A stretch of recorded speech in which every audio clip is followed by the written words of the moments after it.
Hello, everyone. Welcome to the December 2022 Ask Me Anything edition of the Mindscape podcast. I'm your host, Sean Carroll. I wanted to start off, I can't believe it's December. This has been a long year for me, I'm sure for you as well. Had a book out, changed jobs, moved across the country. Even the move is not completely done yet. We haven't actually moved into our official house. That's coming in a couple weeks. So things are been very hectic anyway all this year. It's been a very good year for Mindscape. I wanted to just share one very heartwarming story. If you remember, a year ago, last December, we had Joshua Green from Harvard on the podcast, who is a psychologist and philosopher, moral psychologist, thinks about how deontology and consequentialism play out literally in the brain. But he also is one of the brains behind Giving Multiplier, which is a way to leverage two different facts. One fact is that certain charities are more effective than others in changing lives and saving lives and making people healthy. And the other fact is that we have certain emotional connections to certain charities. You know, the local cat shelter is going to be an important one to me. So Giving Multiplier makes it possible to do both. You can give money and you can give some to your favorite local specific charities, and they will also spread some love to high impact charities that spend money on whatever the data says is the most effective way to do it. So Giving Multiplier, when Josh came on the show, had a special deal for Mindscape listeners. You could go, still true, by the way, you can go to https://givingmultiplier.org/invite/Mindscape, and you can donate and they will extra match. So there's a little bit of extra oomph to your donations. And this was a year ago, and wait for it, we got $165,000 in donations from Mindscape listeners to Giving Multiplier. And Josh sent me the list of places that have been benefiting from this: Clean Air Task Force, Johns Hopkins Center for Health Security. Nothing to do with the fact that I'm at Johns Hopkins. They're just health security is an important thing anyway. Helen Keller International, etc. So Mindscape listeners have provided enough for over 5,000 deworming treatments, over 3,500 vitamin A supplements, 400 malaria nets, a whole bunch of other things. So it warms my heart that the Mindscape listeners have been that great. Also, of course, in parallel, we have the Mindscape Big Picture Scholarship at bold.org, which we're going to be giving out college scholarships this year to people studying these big questions. And, it makes me feel good that we're doing something good. When I started this podcast 4 years ago now, it was an experiment. Didn't know whether I was going to keep doing it. Didn't know whether anyone would come on, things like that. Didn't know whether we could build an audience. But it's been great. And I'm just super duper thankful and appreciative to all of the people out there who listen. Some of you contribute on Patreon. That's something you can do. You can go to patreon.com. Wait, is it patreon.org? I should be better at this, right? It's patreon.com/Sean M. Carroll. And if you contribute there, you can ask questions at the monthly Ask Me Anything episodes like this one we have right now. But that's a tiny fraction of the total listenership. That's fine. I'm very, very happy just if people listen to it at all, talk about the ideas. I've been super happy with the quality and the diversity and the sort of amazing inspiration we get from the guests. You know, the people have been very, very generous with their time, and it's completely 100% fulfilled my hopes of helping me learn about things that I just didn't seem to have time to learn about just by reading books and things like that. So now I force myself to read the books when the guests come on. So Mindscape listeners have been great, and I appreciate them very much. And it's been a good year, been a good 4 years. So let me remind you again, if you're on Patreon, you can ask questions. I'll apologize once again. I know I always do this, but I didn't get to do nearly all the questions. There were just so many questions. It's kind of charming. People are asking kind of very technical questions in areas of physics that are not my area, and I'm warmed to think that you think I can answer those questions, but I can't. I have specific knowledge within physics, but there's other things I don't really know a lot about. So if I don't answer your question about that, sorry about that. And the final reminder is that at every year, I take a week or two off over Christmas, over the holidays. So there will not be any episode, nearest to Christmas, and there will be no Ask Me Anything episode in early January, right? So the next Ask Me Anything episode is going to be in early February. We do 11 of these every year, and so this is one of them. And with that, let's go.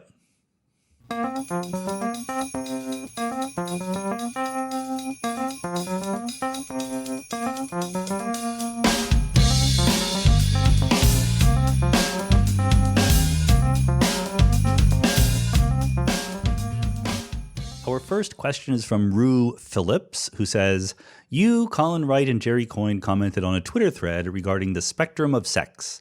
You appear to come down on the side that says science says sex is a spectrum, not talking about gender here. Coyne and Wright claim that science says sex is binary with abnormalities. They seem to feel this distinction is more than just semantics.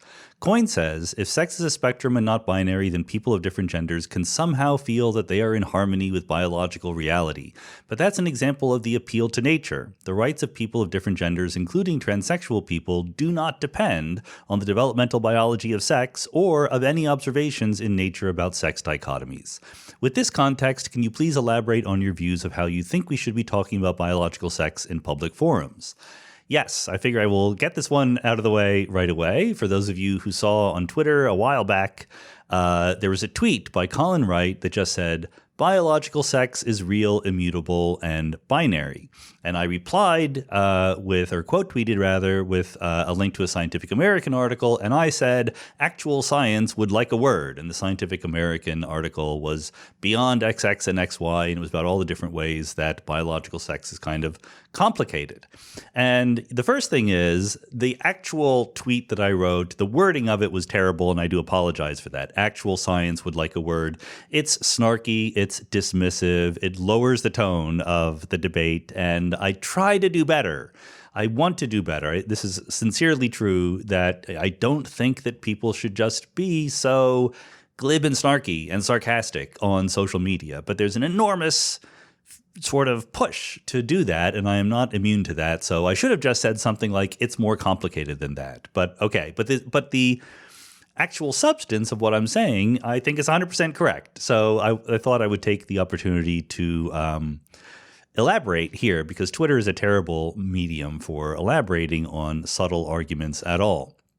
I mean, by the way, I waded into this kind of in an offhand moment, and lots of people chimed in not very productive ways, right? I mean, it's like opening the sewage spigot when you start writing about these things. There's lots of comments not from my followers, right? But various dark corners of the internet found this and linked to it. So you got a lot of comments that you really don't want to spend a lot of time reading. And these people are very devoted to it, right? It's not just the comments on that tweet, but then they leave comments on other tweets calling me brain damaged and, insane and things like that, and worse kinds of insults. And then they look for me on other social media. So, my Facebook page or my Instagram or whatever, I just get comments with the same kinds of insults. It's not my style. I'm not really into this kind of name calling, invective combat, but there you go. I entered into it. My feeling is that here on Mindscape, there are many listeners who would be interested in my thought process, whichever side you are on, right? And I think that if there's valuable, reasonable arguments on both sides, and maybe you've already made up your mind, but you're interested in why I think what I think. Therefore, I'm going to talk about it. So the idea is the following. Human sexuality is complicated. It just is complicated. Of course, we all know from high school biology that there are chromosomes, XX or XY in general, for what we typically identify as women and men, but there's other combinations. There can be different sort of people can be XY and things like that. And then it's not just your genes. There's development, there's hormones, there's the final product, there's the primary sexual characteristics, there's the secondary sexual characteristics. There are characteristics of people that are sort of weakly, but nevertheless definitely correlated with biological sex, like how tall you are or the depth of your voice or things like that. And of course, inevitably, there are psychological, sociological, cultural, political aspects of sex. Who you think of yourself as, how you are treated by other people, what bathrooms you can use, okay? What rights you have, how you dress. There's a million different aspects to sexuality that are all complex and absolutely there. There are intersex people who are even physiologically rather, not completely clearly male or female in the traditional sense. The second podcast I ever did, or maybe third podcast I ever did, was with Alice Drager, who talks all about this. And so you can go back to that podcast to hear some of the science there. And okay, so I think that basically every reasonable person recognizes those complications. The question is how to talk about those complications. So I think that there are issues here that are not purely semantic, but there are absolutely semantic issues here. There are biological issues here, but there are absolutely also philosophical issues and language issues here. I mean, there's the facts that science tells us is what happens in the world, but then how we conceptualize them, how we divide them up, how we label them, how we talk about them is a more complicated question. So just like in a very different context, the question of free speech, the thing that I will not back off on is the point of view that says this is complicated. If you think it's simple, you're just not paying attention or you have some other agenda. Of course, many people do have another agenda one way or the other. So in the face of this kind of complication, why would you think that sex is binary and clearly immutably binary? Well, it's not completely surprising or out of the blue, right? To a good approximation, many people, human beings, are pretty regularly easily classified as male or female, right? Into one of those two categories. There are other possibilities that, are complicating the picture, but approximately they exist. So as a scientist, as a biologist, you might say, well, is there something clear and biologically definite that kind of maps on to this informal, casual, human scale association of people as either male or female? So you can look into it and you can do the science. And the answer is to some extent, yes, there are aspects of biology that really are binary, okay? And the one that is most often, people disagree about what they want to say, but the one that is most often brought up is the size of your gametes. Your gametes, the sexual cells, the reproductive cells, I should say, sperm and ova, roughly speaking, right? So there is more or less a binary where some human beings produce ova, big sessile gametes. Some human beings produce sperm, tiny motile gametes. And that's more or less a binary. There's not a lot of in between in that. And therefore, as a biologist, you can say, okay, that's what I mean when I say biological sex. I mean that. And that's, 100% fine as a term of art in biology. You are very welcome to do that. You've learned something. Very, very good. It does make for a weird dating profile. If you say, yeah, I'm, 5'10", 28 years old, sandy blonde hair, small motile gametes. Nobody ever says that, right? Why not? What is the point of me bringing this up? Well, somehow, for hundreds and thousands of years, human beings have been able to have this concept of human sexuality without knowing anything about the size of their gametes. The reason why is because, of course, there is not a unique one-to-one map between the size of your gametes and the other aspects of human sexuality. And it's a complicated picture. That's why it's okay. That's why we have intersex people and transgender people and all of these things. It doesn't begin and end with the statement about the size of your gametes. So if you want to use that terminology, that's fine. You can go ahead and do that. Speaking as a biologist, speaking as, someone who is just talking about certain biological aspects of human beings. But then you could choose to be clear if really what you mean is that. And then you want to put up a tweet, you could just choose to be honest and straightforward and say human beings either have large sessile gametes or small mobile gametes. And guess what? No one would argue with you. It would not be a thing. The reason why people go on and say and translate that into biological sex is real, immutable, and binary in a way that doesn't make clear that they are referring to this term of art within the context of biology is precisely because they want to claim more than that, because I agree with Jerry Coyne very, very much that I agree with the contrapositive of what he is saying.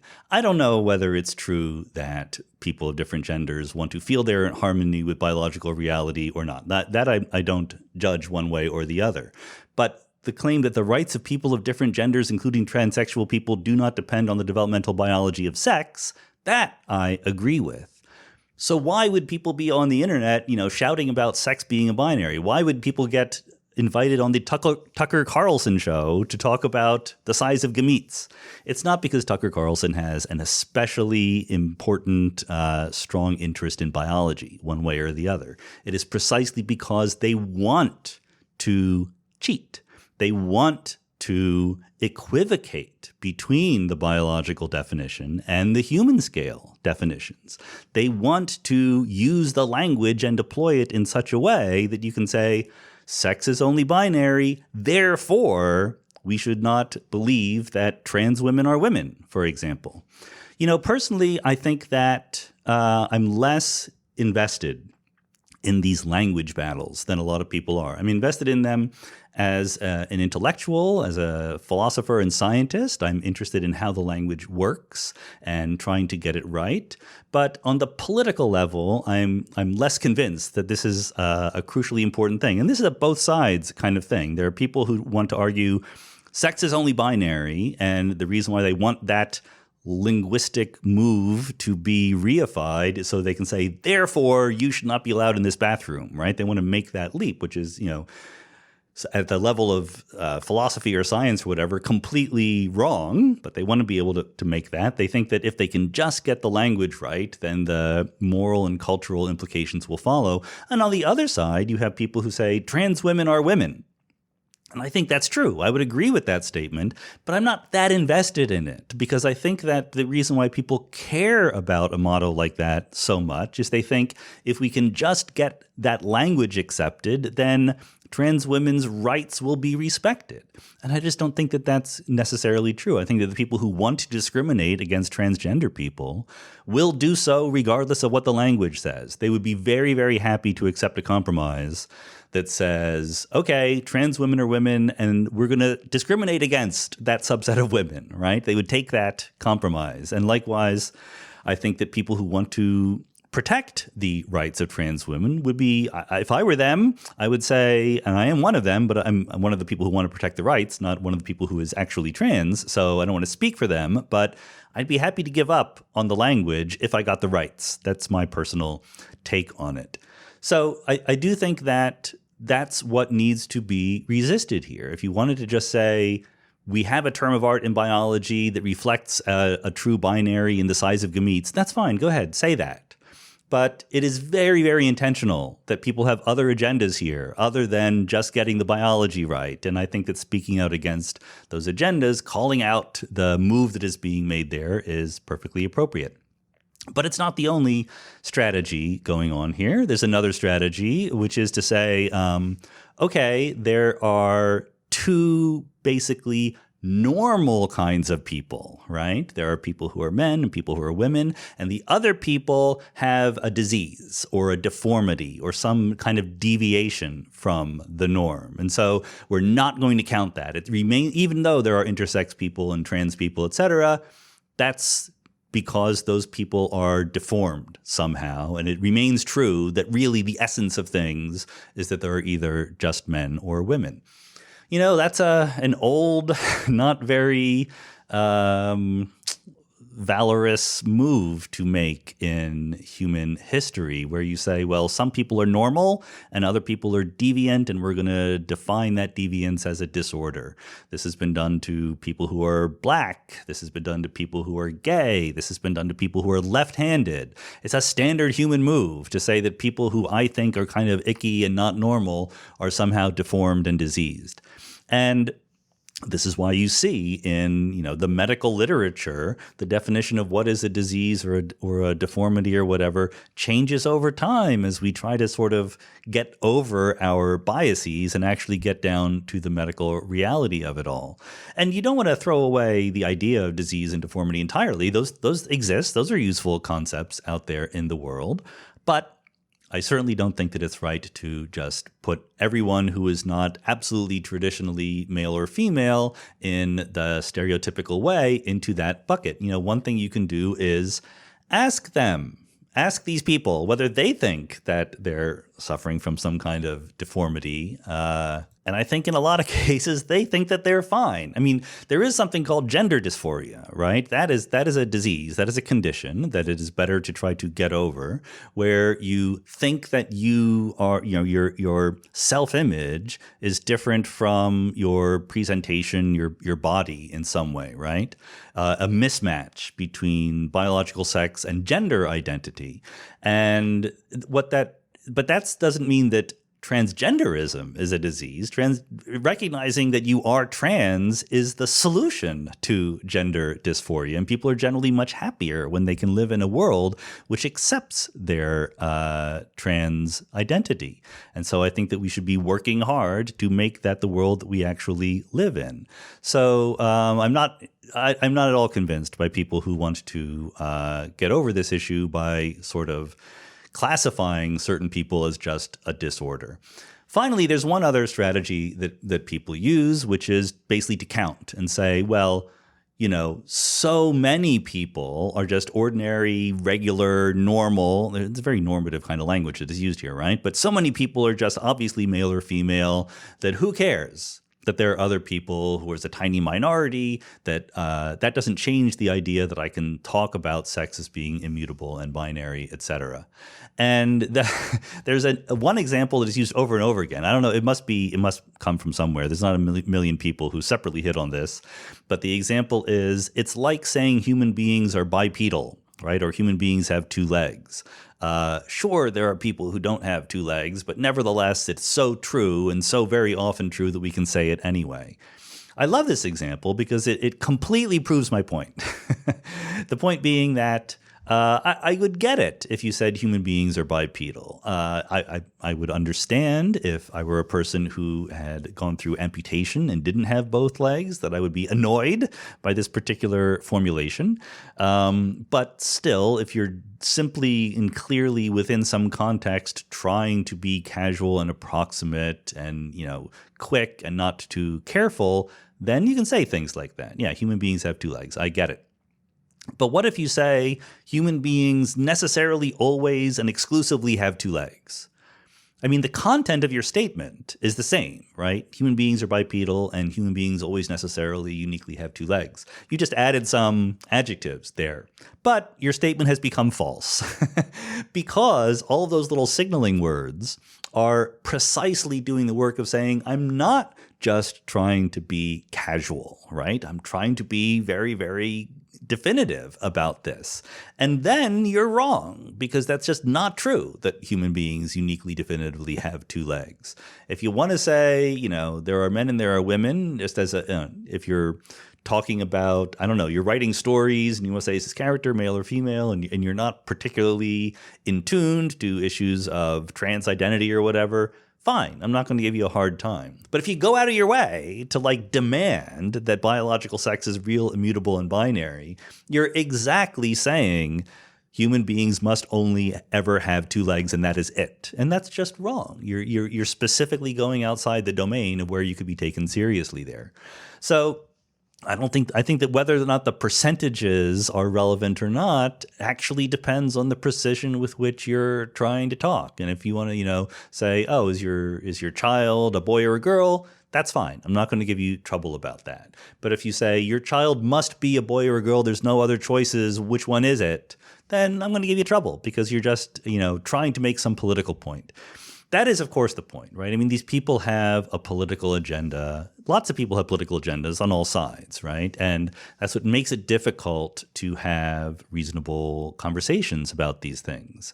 So, I hope that whether or not you agree with my perspective here, the people listening here are at least willing to think through the difficulties of these kinds of issues. Like I said, I'm not that devoted. I'm not that interested. I don't care that much about this particular issue. I care a huge amount about whether we treat human beings with dignity and respect, including people who are intersex, including people who are trans.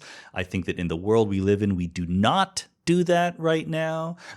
These people suffer. They are, subject to depression and suicide and bullying, and it's an embarrassment. It's something that as a culture we should be embarrassed about. It's one of the very clear ways in which we fall short of giving all human beings equal dignity, right? And I don't get it. I'm not going to give you points for making a big deal about the sex binary if you don't also make a big deal about the fact that there's a whole bunch of human beings that we treat like shit here in the world. That's what I would think is a much more important point. Henry Jacobs says, the Margaret Levy interview was dope. In a previous AMA, I pitched lottery voting as an alternative election system. I'd sum up your critique is, I get it, but we can't elect Nazis 3% of the time. And I agree. Here's a modified version I'll call diet lottery voting.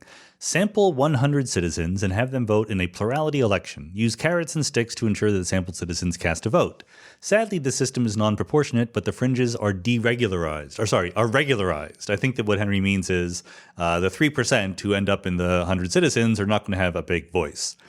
He continues, I think a diet lottery system could improve the tone of politics because it would be a waste of time for a candidate to rally her base and get out the vote under this system. This is because the voting population, the random sample, will exhibit 100% voter turnout, so getting out the vote is just not a thing. Instead, the candidate should spend time talking to open-minded non-partisans. Anyway, that's the theory. Is it convincing? I even though this is against my usual response to this kind of thing, I kind of like this idea. I think that there's zero chance it will ever be implemented, I think, as a political reality, but I do see advantages. It's similar in spirit to the idea of sortition, which I had never heard of, but Astra Taylor introduced me to when we did her podcast a while back about democracy. And sortition is just when you have some issue that is very hot button, like it was used in Ireland for talking about, I guess, birth control and abortion, something like that. You randomly collect a small group of people, put them in a room, and ask them to hammer it out. And the act of being randomly selected really makes people devoted to the cause. It's interesting how that works. They take it seriously for the most part, and they come up with a pretty good compromise. So basically what Henry is suggesting is sortition, but for voting, for actually choosing our representatives who will do the day-to-day work of governing the country. And I like the idea that getting out the vote becomes less important. That's also achieved, of course, just by making voting mandatory like they do in Australia and some other places.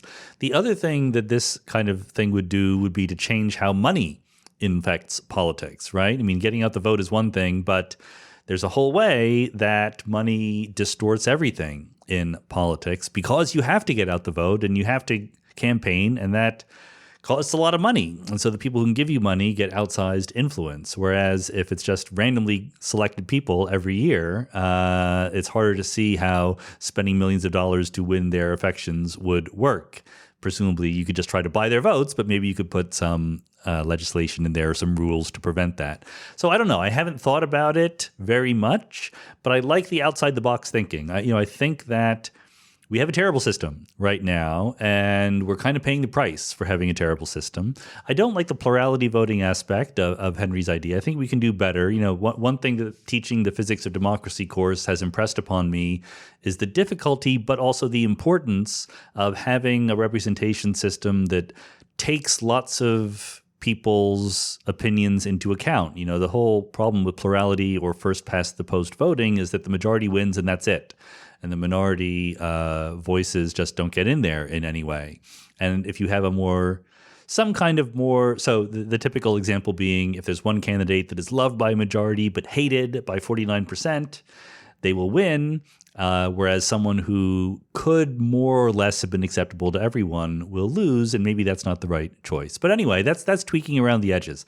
I like the idea of thinking outside the box in this way. I don't know if anyone else has suggested it, but I'll think about it some more. I'm going to group two questions together. Ulf Hlobil says simply, what does it mean to be a naturalist? And Leo Behe says, although I call myself a naturalist for practical purposes, I'm unsure how we could even define something outside of the natural world. If we were to discover some other stuff that behaved very differently from our current understanding of how the world behaves, there would still have to be some way in which that stuff would interact with everyday things like protons, electrons, etc. To whatever extent this other stuff interacted with everyday matter, we would simply model those interactions as best we could with experiment and theory. Given that, do you think it would ever be possible, even be possible in principle, to discover anything that wouldn't fall under the category of natural? So both of these questions are, this is a classic question, like how would you ever know whether something was not natural or not? I think that, naturalists define what they do in terms of a distinction between the natural world and natural phenomena and non-natural world and non-natural phenomena. And implicitly, although sometimes they don't spell it out, I think that the distinction has to do with regularity and predictability and law-based behavior. If you have a harmonic oscillator, you know exactly what it's going to do. It's not making choices that are unpredictable in some way. Whereas there is some idea that something supernatural or whatever would be a mind or an intelligence or in some ways not beholden to the laws of nature or to any laws at all in principle. But honestly, I don't worry about this question that much because I think that this is not a problem for naturalists. This is a problem for non-naturalists. I think the naturalists have a pretty good idea what they mean. There's a world, it's the natural world, it obeys rules. We can discover what those rules are by doing science, by proposing hypotheses and testing them empirically. If you want to say something else, then be my guest. But it's your job, in that case, to specify exactly what it is, what you're saying. I think naturalism is perfectly obvious. The problem here is defining supernaturalism, and that's not really my job. Paul Hess says, if a particle has a 50-50 chance of being spin left or spin right, and then I measure it to be spin left, does that change its overall momentum? Is there any sort of conservation that is no longer true because of this? It changes the momentum in the world that you're in, but typically, in a way that you're going to measure this kind of thing, the momentum goes somewhere else. So you have interacted physically when you measure with some apparatus, and that interaction involves the spin or the angular momentum of the apparatus as well, and everything is conserved. There's a subtlety there. I didn't group them together, but there's a subtlety there when it comes to energy, which is a little bit different than these other things. But it certainly can and probably is the case that overall momentum, or angular momentum in particular, is conserved in these kinds of interactions.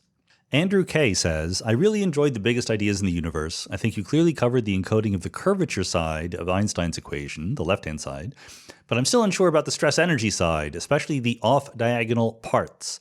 How do we know it covers all possible forms of energy? Is there a good resource where I can learn more about it?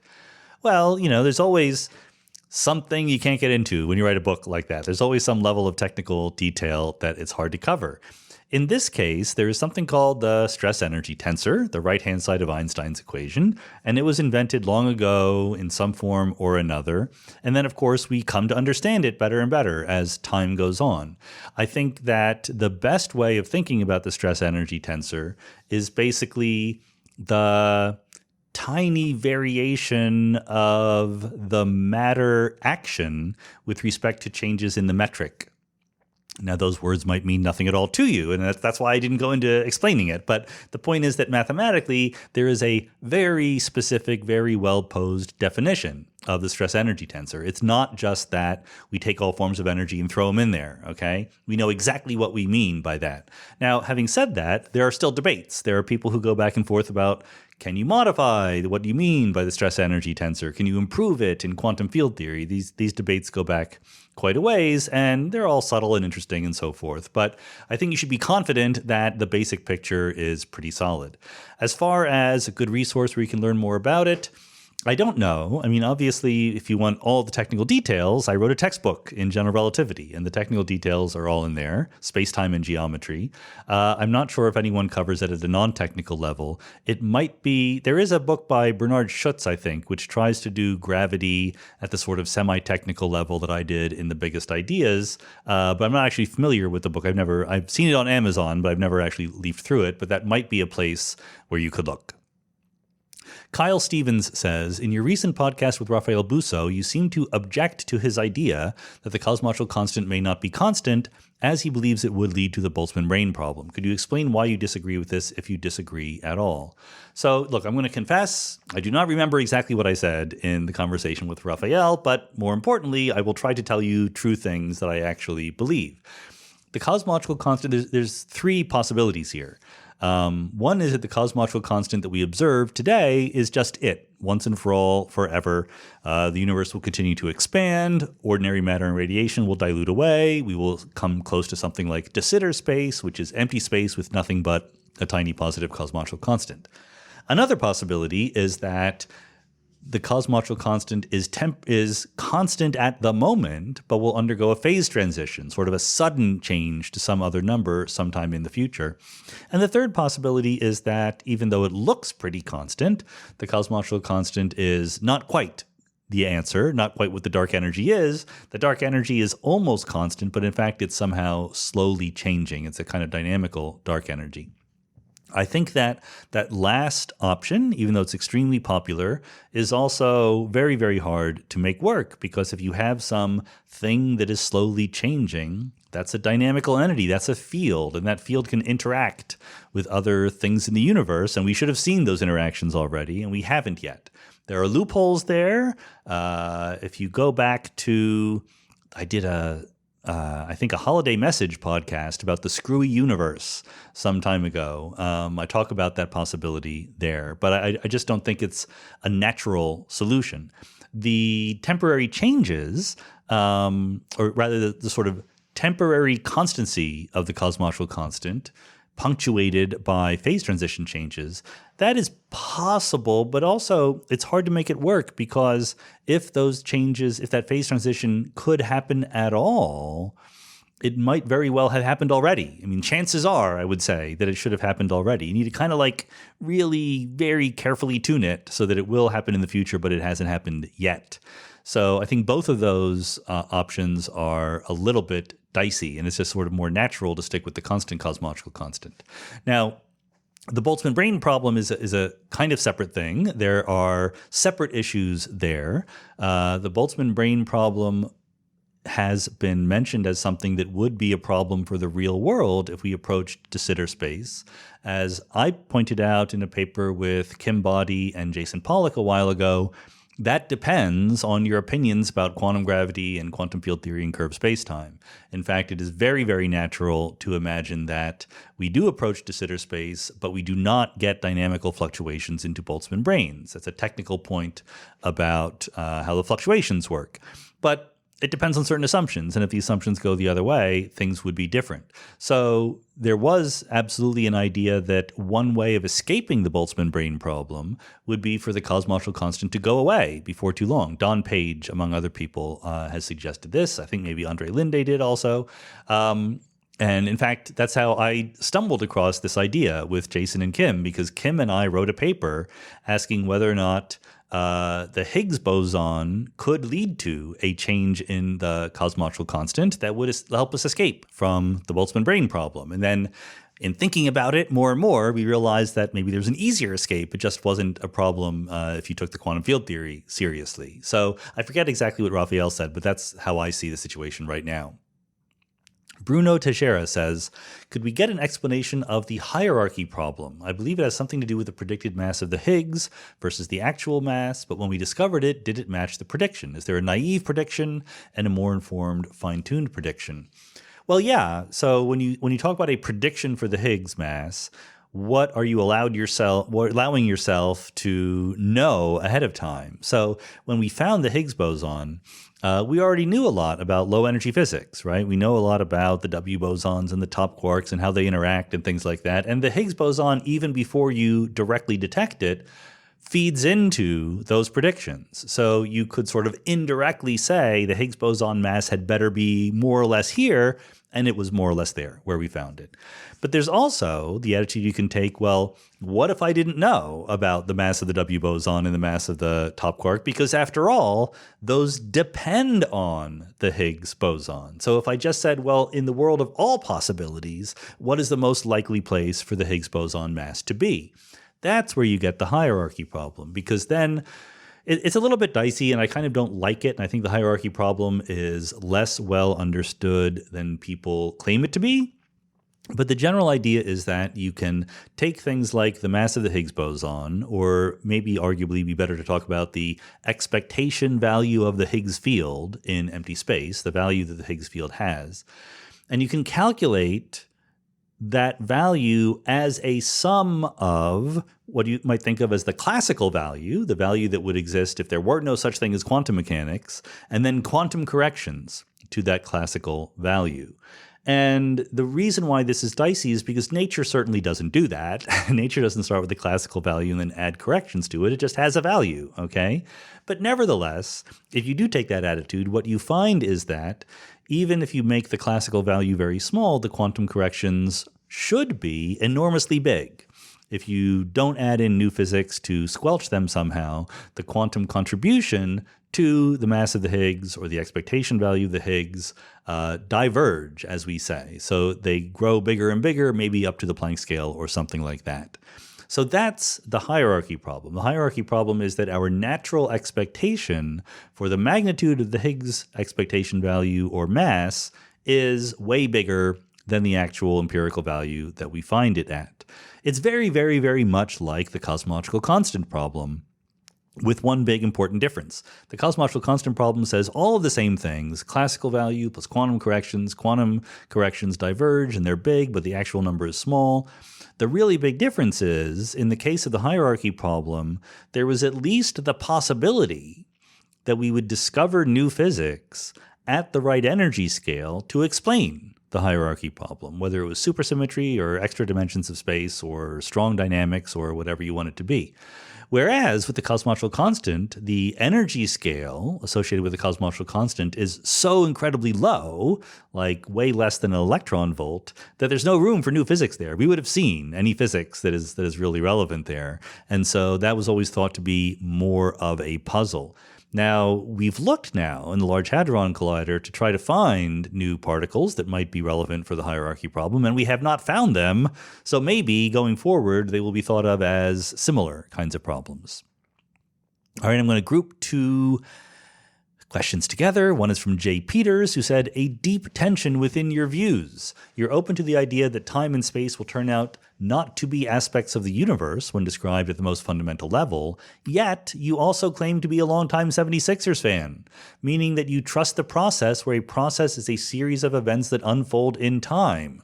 Perhaps you should jump onto the Golden State Warriors dynasty train. And then Keith says, do you have a second team that you root for? After all, the Golden State Warriors were originally the Philadelphia Warriors and had Wilt Chamberlain. So Jay, I'm sorry, that is not a tension within my views, because for two reasons. Number one, I'm actually much less definitive about time not being fundamental than I am about space. I think space is not fundamental. Almost certainly. I think that time is a much dicier proposition, and we just don't know. I'm pretty open. Maybe it's emergent. Maybe it's just fundamental. I'm not decided about that yet. But even if it is emergent, I'm still allowed to trust the process. I trust an emergent process. That makes perfect sense. So I have no incompatibilities inside my soul as far as that one is concerned. As far as rooting for the Golden State Warriors, I did root for the Golden State Warriors back in the day. So for two reasons. Number one, as you say, Keith, they used to be the Philadelphia Warriors. They were Wilt Chamberlain's first team back in the early 60s before they moved to San Francisco and the Syracuse Nationals moved to Philadelphia to become the 76ers. But also because some years ago, the Golden State Warriors were plucky underdogs. And one of the last pieces of the puzzle for them was signing Andre Iguodala, who had started his NBA career with the 76ers and was always a great player, someone who was very easy to root for. And he played a big role in those championship Golden State Warrior teams. So before they had even come close to winning a championship, I was rooting for them because they were plucky underdogs and had one of my favorite players on there. Steph Curry was always a lot of fun. Now it's a lot less fun to root for them as your second team. I mean, they're doing too well, right? Like, what's the excitement there? My heart is always with the 76ers, even though this year it's been, let us generously say, an up and down year so far. I'm hoping that they will find their groove, get over the injuries before too long. Mike Briggs asks a priority question in the form of a poem. The poem is entitled The Spherical Cow, and it says, I never assumed a spherical cow. I hope to never do that. But I can tell you, here and now, I'd rather do than boo that. With many thanks to Gellet Burgess, who wrote a similar piece of doggerel a while back. And Mike says, surely this is not an original thought, but I haven't heard it on an AMA, so let's go. I perceive no questions in here, so I'm not sure exactly how to respond to it. I think the point of Mike's priority question was just to get me to read the poem out loud. Now I have done that, so I think that my job here is done. Paul Conti says, I do realize that you don't particularly like questions of the is it possible variety. However, do you think it likely, given the expansion of the universe and the structure of the cosmic web, that there may be entire galaxies or clusters of galaxies that are made exclusively of antimatter? So I think I've actually answered a question like this before, but I wanted to answer it because, Paul, you're so close to doing what I hope people do. So you're right. I do not like questions of the is it possible variety, but then you didn't ask a question like that. What you asked was, do you think it's likely? Now, that's a much better question to ask. So just forget about asking, is it possible? Ask about the likelihood. Ask, how reasonable certain things are, not whether they're possible or not. That's not the point. I think that people make a mistake, like if something's possible, then there's at least a 10% chance that it's true. And I want to get over that particular option.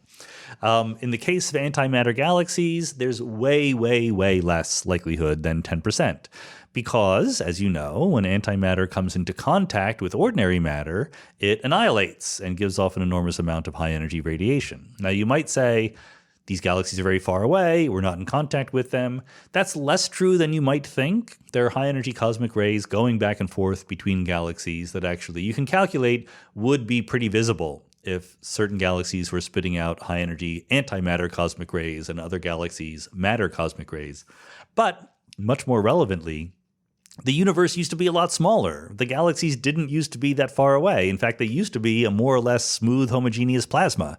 And if half of that plasma, or even 10% of it, were antimatter, you would know. It would annihilate away very quickly into super high energy radiation, and the microwave background would look like a very, very different place. So there's no realistic possibility that there's large collections of antimatter here in our universe today.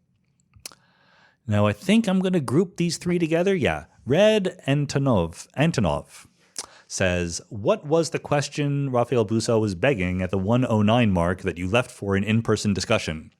Sid Huff says, I enjoyed your recent podcast with Raphael Busso. I gather that you and he disagree on certain aspects of quantum mechanics, among other things. At one point, you commented that you would table that discussion for a later time. Could you highlight for us the 2 or 3 issues that you and he hold substantively different views on and why you think that is?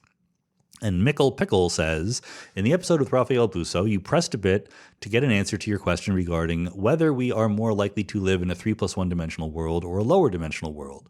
The basis for the question seemed to be that there are differences in the way one or the other reality would appear to us. I have thought that the equivalence of the two models means that they would appear the same to us. That if we were beings living in ADS or CFT, the appearance of the world around us would stay the same. Am I looking at that the wrong way? So for future reference, I like Mickle's version of this the best, followed by Rad's, followed by Sid's. Not because the questions are any different in substance, but because you can't expect me to remember a certain comment that I made in a podcast weeks ago, especially when we recorded that podcast with Raphael, I think in July or something like that. I've just been having to delay posting it because there were other people who had books coming out, etc. So if you want me to, I love it when people ask, talk about this specific point of this specific podcast, but you have to remind me of exactly what was being talked about. I'm not just going to remember. Raphael and I agree on lots of things. Like, I hope people don't get the wrong impression here, because the research that we do is so similar to each other's, we can get into very, very specific kinds of disagreements in ways that, Margaret Levy and I, or Danny Bassett or Perry Zern and I are just not going to get into because I'm an outsider in their research. But with Raphael, we've both been thinking about this for decades now, and we can get down into the weeds a little bit. So even though we do disagree about things, probably our overall level agreement is substantially higher than those of two randomly chosen people in this subfield. So I don't even think that we were disagreeing about this, except for maybe the significance of the question. And the question was, if you believe in dualities, okay, which you should. So a duality is basically two different classical descriptions of the same underlying single quantum mechanical theory. In the case of ADS-CFT, there's a single theory that, looked at in a certain way, looks like a quantum field theory without gravity, the CFT, and looked at in a different way, the same exact theory looks like a theory with gravity in anti-de Sitter space. And mathematically, they're the same, but if you think that something like that is supposed to apply to the real world, then you realize that, we've gone thousands of years thinking that the world looks a certain way. And if we now discover that you can think of it in a different way, there's a question, which is, why didn't we think of it in the different way from the start? Why did we find ourselves very naturally in a world with gravity if there's another description of ourselves in a world without gravity? And I think that this is a tricky question, and I think that there's different aspects coming into it. And the ADS-CFT version of the question is pretty darn well defined. There's two theories. There's a theory of ADS with gravity, theory on the boundary with one less dimension, no gravity. If there were people, if there were living beings in that world, they would almost, to answer Mikkel's question, they would not see both any more than we see both in our universe, because people think that we have holographic duals that are mathematical descriptions. But there is a first way that you sort of obviously, just using your nose, perceive around you that the world is. And I think that complex living beings in this universe would either think they were living in anti-de Sitter space or in a flat space conformal field theory. So why? What are the criteria that picks out one over the other? And I think there's two things going on. Raphael didn't answer it, but here's my half-baked answer, which I don't think is quite complete. Part of it comes down to what we call strong coupling. Right? Famously in the world in which we live, in the standard model of particle physics, we're very, very lucky that the fine structure constant of electromagnetism is 1 divided by 137, which is a small number. It's less than 1%. Because what that means is that we can accurately model the world to first order in that parameter alpha, the fine structure constant. So in quantum mechanics, in Feynman diagram language, there are electromagnetic interactions that are proportional to alpha, the fine structure constant, 1 over 137. Then there are corrections to those interactions that are proportional to alpha squared, alpha cubed, etc. But because alpha is small, those higher order corrections are very small, and we can get pretty far ignoring them. So there's sort of a natural language that we can use. And very often in these dualities, if you're weakly coupled like that, that's a weak coupling, small coupling constant. If you're weakly coupled on one side of the duality, you're strongly coupled on the other. And in a strong coupling world, it's just harder to make sense of the world. You can't use a classical approximation in a very easy way, and therefore it's harder to know what any beings would say about the world. And so maybe it's just easier to live on the weak coupling side of the duality. But there's another aspect to that, which is a little bit more murky, which is classicality depends on decoherence, right? Classicality is the emergence of a limit of quantum mechanics, and it's a limit that depends on things like the arrow of time, right? If there was no arrow of time from thermal equilibrium, things would not look classical at all. So that's much more murky to me. I think there's work to be done there. It's one of the things that I personally am interested in thinking about more. What role does decoherence and branching of the wave function have in what we call classical, and therefore in which side of a duality would we find ourselves living on? Because maybe the ability to think of our world as classical plays a really important role, and there decoherence is important. Again, I don't know, but that's what I'm sort of wondering about and asking questions of my podcast guests.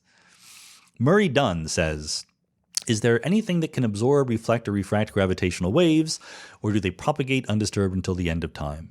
Well, gravitational waves interact with matter. They do, just like electromagnetic waves do. I shouldn't say just like, but not exactly just like. The crucially important difference, and I've emphasized this in many different contexts, is that in electromagnetism, you have positive charges and negative charges. And by subtly mixing up the configuration of the positive charges and negative charges, you can basically create or cancel out any electromagnetic field you want. In particular, you can absorb or reflect, okay? Whereas gravitational charges are just the masses of the particles that you're making up your system from, and those are always positive. Gravity is always attractive. There's no repulsive gravitational force between two ordinary particles. And so it is enormously harder to manipulate gravitational waves. I mean, that plus, of course, the fact that gravity is just a really weak force, so that also makes it very, very hard. So therefore, to a really good approximation, gravitational waves just propagate undisturbed until the end of time. They will, of course, be deflected by other gravitational fields. There's gravitational lensing of gravitational waves, but reflecting them is almost impossible to do because they will lose energy as a gravitational wave passes through, a cloud of gas or whatever. It exerts energy on the cloud, and therefore it loses energy itself. But that effect is super duper really tiny. It's not one that you really have to take into account as a working astronomer. Igor Vilotich says, when you discussed earlier the Boltzmann brain problem, you mentioned the issue with the random fluctuation of the laws of logic and reasoning. Given that you are not a Boltzmann brain, how would you generally justify the use of logic the way you use it? Could you do it without using some kind of logic? So I'm not sure if this is mostly a question about logic or mostly a question about Boltzmann brains. I'm not sure, and I'm also not sure what you mean by the word justify. It's not your fault. It's a perfectly well-formed question, but I think that this is an example where being really, really specific about the meaning of those kinds of words matters. I don't necessarily justify the use of logic other than by saying that it works. In other words, look, maybe I am a Boltzmann brain. Maybe I am a brain in a vat, or maybe I live in a simulation and the whole world was created last Thursday. Like, all of these are logically possible, but they're no way to go on living, right? They're no way to go through life. If they're true, then there's certain things that are just out of my control and I can't do anything about them. So there's a very down-to-earth, pragmatic question. How do we model our world? What we mean by that is, what are the useful ways to model the world that we can imagine? And part of those useful ways are, we want our model of the world to be compatible with the data and to be simple and useful and fruitful and understandable and all of those things. But it's more than that, right? So there might be multiple models of the world that are compatible with the data that have very different levels of usefulness if they are true, right? So the thing about logic and the thing about not being a Boltzmann brain is, if they're not true, if logic is false, if I am just a Boltzmann brain, then things are hopeless. I don't know what's going to happen next. I have no reason to trust any of my thoughts, etc. Whereas if I hypothesize that my impressions of the world are roughly correct, my knowledge of logic is roughly on the right track, then I can make progress. Maybe it's true, maybe it's not, but that's how I'm going to act. Nate Wadoops says, do you think that wider adoption of ranked choice voting or approval voting could mitigate the polarization that plagues politics and discourse in the United States these days? Well, I don't have a favorite theory, honestly. I don't have a favorite solution. I think that ranked choice voting has its issues, as we've discussed before. Some kind of approval voting or range voting, score voting might be the right way to go, but I'm very open to the possibility that there's simply practical worries about that. Asking everyone to sort of carry through that more complicated voting procedure in a big country, heterogeneous country like the United States might be very, very difficult to do. So there might just be practical questions of implementation that I don't know about. So right now I'm very much in the stage of thinking about different possibilities and being open to different possibilities rather than having settled on the one true answer to these difficult questions. Gregory Kusnik says, mobsters and tyrants know that the most effective deterrent is to punish the families of miscreants. But civilized folks of all ethical persuasions reject that option, which suggests that some notion of desert, i.e. what people deserve, is still in play even for free will skeptics. Attempts to frame this rejection as consequentialism, it would be bad to live in a society that embraced punishment of the innocent, seems like question begging. It's our intuitions about desert that make it seem bad. What's your take on this conundrum? Well, I'm not a free will skeptic, and I'm not 100% a consequentialist either. So I think that there is free will, and I'm not completely a consequentialist in this extent that I want to live in a world where people have rights, okay? And certain rights shouldn't be trampled on, even if you could make an argument that it would be better for the rest of society. Again, I don't think this is easy. I don't have a simple way of talking about this or a final answer that I want to push on everybody else, except to emphasize that it's not easy, that it is complicated, that it is subtle. We have to think through the subtleties here. We can't just glom on to some easy answer because it gives us clarity. So yeah, I don't want to live in a world where you deter bad behavior by punishing innocent people. And even if that gives you the best consequentialist answer. And of course, someone like Josh Green, who we talked to a year ago, and I mentioned it in the introduction, what he would say is, really, if you work through it, the true consequences of a policy like that are actually not so good, because people would rise up against the dictator or whatever. And, you can make some argument. I'm a little bit skeptical about that. I don't know. I think that might be sort of wanting to get a certain answer and then convincing yourself that it's right. But then again, I haven't thought of it carefully enough to know for sure. So my short answer would be free will is fine. It's real. It's emergent, higher level, compatibilist version of free will, but I think it's there. And consequentialism is not the final answer. There are reasons to treat people with dignity and respect over and above simple consequentialist calculus. Richard King asks a priority question. Is it true that all life forms are survival-driven converters and responders of varying complexity? Hint, the answer is yes. Well, I don't know is my answer. Because number one, I'm not quite sure what converters and responders mean. Varying complexity, yes. Life forms have varying complexity. Do they convert things? I guess, maybe, usually. I don't want to know if that's an absolute part of being a life form. I would be willing to think that it is, but I don't have a very strong opinion about it. Responders is a more difficult question. It depends on your definition of response. Survival-driven, I think, is pretty dubious. You first have to posit that there are drives, that there is what Dan Dennett would call the intentional stance that you can attribute to something like a bacterium, and then that these drives are oriented in the direction of survival, which is going to largely be true, but not all the time. There's plenty of times when people do things that are counter to their individual survival. So again, I think that it's complicated, and I think we should embrace the complexity in situations like this. Sam Hartzog says, in your opinion, what role should government play in regulating illicit drugs, controlled substances, and dietary supplements in general? Is it possible, even in principle, to ground drug prohibition's scheduling decisions on objective research, given the nature of the questions involved? Sure. Yes, I do think it is possible in principle to ground these things on objective research. Now, the reason one would ask a question like that is because traditionally they've not always been grounded on objective research. There's been a lot of fear-mongering and bad policy about drugs in general, and that has held back scientific research, no doubt. So we could be a lot closer to grounding things on objective research. But we should also mention that it's never always objective research. Objective research tells us scientific facts.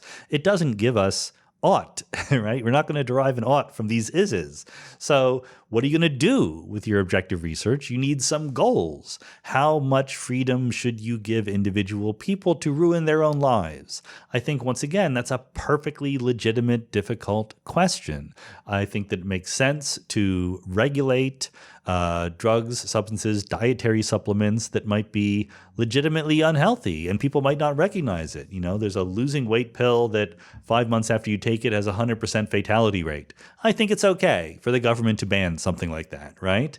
These are subtle questions. I think that I'm in favor of legalization of a lot more controlled substances than are legalized right now, but I recognize the difficulties involved. Taryn says, David Hume challenged the primacy of pure logical thinking when he says, reason is and ought only to be the slave of the passions. To what extent do you agree with this view? Well, I'm not sure if it's the primacy of pure logical thinking that he was challenging. I think he's just pointing out it's not the only kind of thing. So, I mean, David Hume famously tried his best in a sort of charming way to be a gripping writer and never quite succeeded. So it actually worked against him because he was sometimes like colorful and cute in ways that got in the way of what he was saying. So slave of the passions is an example of that. I think what he's saying is you can logic your way into any conclusion you want, or any true conclusion. Let's say that you're doing it correctly. Okay, you're doing logic correctly.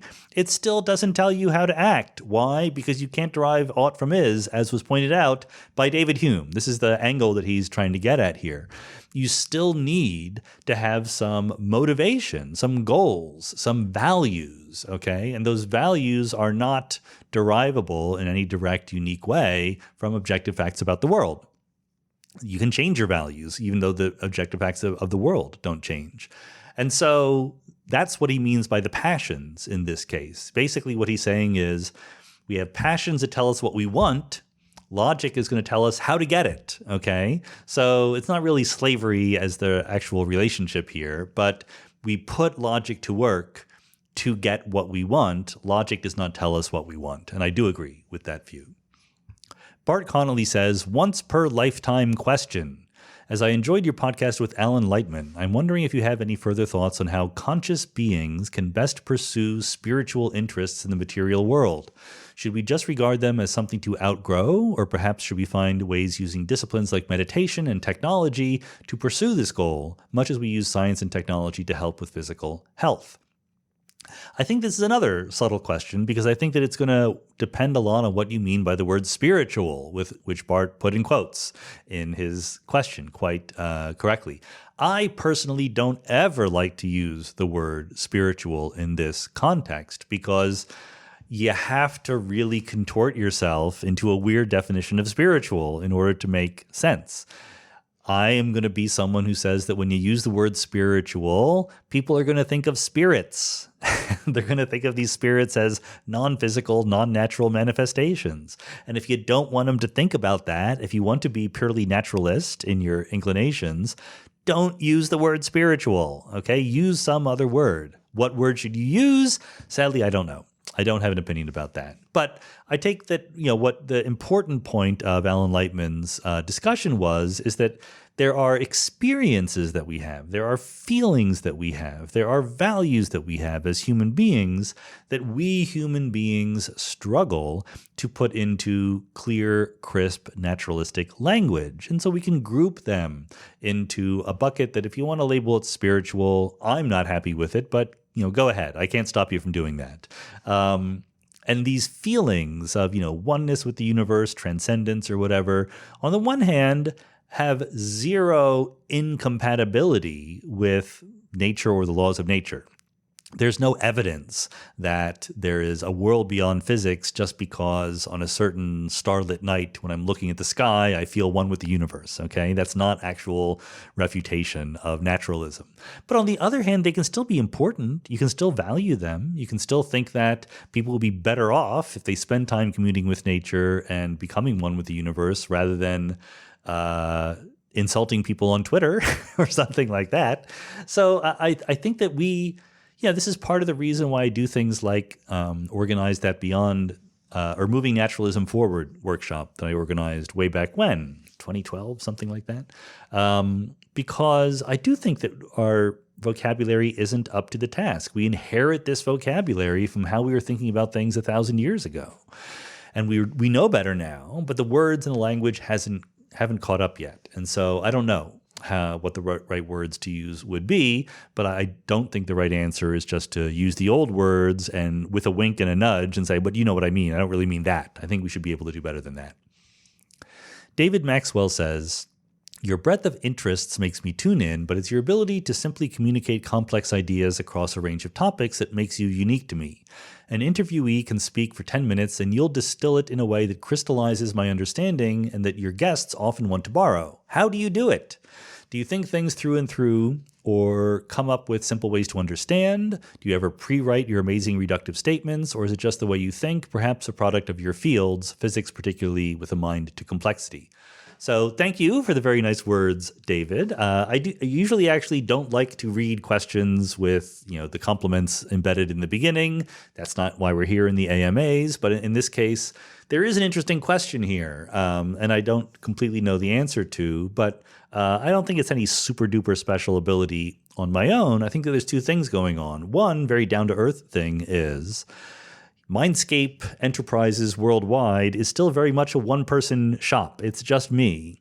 And what that means is that I'm not, a radio host or even many podcasters who have a producer or a booker who is getting guests on the show. The guests I get are all invited by me personally. And they're invited by me because I'm interested in what they have to say. So I don't need to pretend to be interested in what they have to say. Every single person who comes on has some knowledge that I want to get to. And so I'm motivated to try to understand it better myself. And the other aspect is, whether it's physics or complexity or just being in academia and, at the intersection of being in academia doing research and also public discussion and communication, it trains you to distill things down, right? You can understand something. Well, number one, it's hard to understand things. You have to work at it. Number two, you can understand things and still fail in the attempt to communicate those things to other people. And I've been trying to do both of those things for a very long time. I'm old now. I've been around the block, not my first rodeo. Didn't just fall off the turnip truck. And so I've had practice doing exactly this. And not to, I should emphasize something very importantly. Other people have also done that, but I care about doing it well. So I try. So I think about how I do it. And, I think about how to distill these difficult ideas down. I do not pre-write anything. I have one page of little bullet point notes generally going into a podcast, but certainly no phrases or anything like that are pre-planned. But as the person is talking, I'm trying very hard to understand what they say and to distill it down, put it into my own words, based on a lifetime of trying to take difficult concepts and put them into words that other people can understand. And very often, and this happens vice versa too, other people say things about my work that I go, oh yeah, that's a good way of putting it. If you're in the weeds, if you're doing something every day and thinking about it, you can get into ruts. You can think about things using a certain set of words, using a certain set of moves, if you will, and they're just so useful to you that you can't sort of jump out and put things in another way. And talking to someone else who really cares about the ideas can help you put things in a different way because they haven't been in those ruts the whole time. Jim Watson says, understanding that models generally have a domain of applicability for accuracy or at least efficient calculation, I'm curious how useful our lowest level quantum models are for explaining things at the level of chemistry or material science. For example, can one start with the electron wave equations or electromagnetic force calculations and derive how covalent bonding of shared electrons across atoms works? Or that the carbon lattice would be super hard, or stress versus strain of iron, etc. Actually, again, this is an example of something that is not precisely my domain of expertise, but yes, these are the kinds of things that you can actually derive using the principles of atomic physics and quantum mechanics. There's a whole field of density functional theory that tries to make these calculations easier. The problem is that quantum mechanics lives in Hilbert space. Hilbert space is very, very big. Even when you have a small number of particles, the calculational difficulty of following the quantum equations becomes very, very difficult. So that's okay. You derive approximation methods. Density functional theory is one such thing, but also you have sort of higher level models that glue onto the lower level models. So things like BCS superconductivity and things like that are higher level versions of, nevertheless, manifestations of the quantum phenomena from the lower level. So it's generally not true that you try to derive detailed things about, why spaghetti splits into 3 pieces when you break it rather than just 2, starting with the standard model of particle physics. But you build your way up, right? And actually, you can build your way up surprisingly far just from the fundamental quantum description. The calculational complexity of doing that is, of course, one of the major reasons why we're interested in building quantum computers. People talk about quantum computers in terms of cryptography or teleportation or whatever. The real obvious killer app for quantum computers is simulating quantum systems.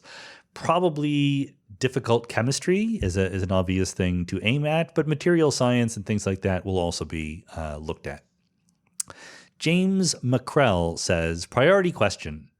I've read many articles and listened to many discussions that lead me to wonder what is meant by the cosmos is a hologram or a computer program made by some master programmer. Please decipher, are those describing actual processes, or is all of this talk an attempt to describe the cosmos in understandable terms? Well, the two things that you mentioned there are very, very different. The cosmos is a hologram and the cosmos is a computer programmer made by some master programmer. The latter bit, the idea that we're a computer programmer, is supposed to be, a serious suggestion for the fundamental nature of reality, the simulation argument, it's usually called. One that we have no evidence is correct, but it's possible. People differ on how plausible it is.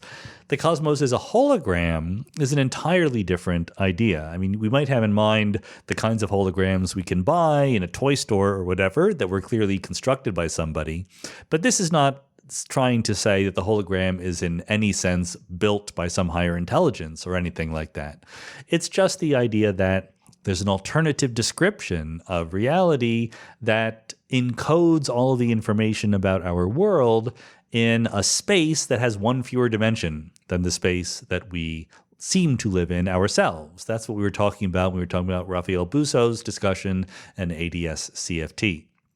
Again, we don't know whether that's true or not either, but there's evidence for that one, at least. There's very good reasons to believe that some kind of holographic behavior is part of our best understanding of quantum gravity. But it's all very mechanistic, and it's just talking about a different way of describing the same fundamental stuff. Schleier says, I read and enjoyed The Biggest Ideas in the Universe, Volume 1, so I followed the math laboriously, but one problem I have is that when dealing with formulas, my mind goes into symbol manipulation mode, which I find can't coexist with understanding the significance mode.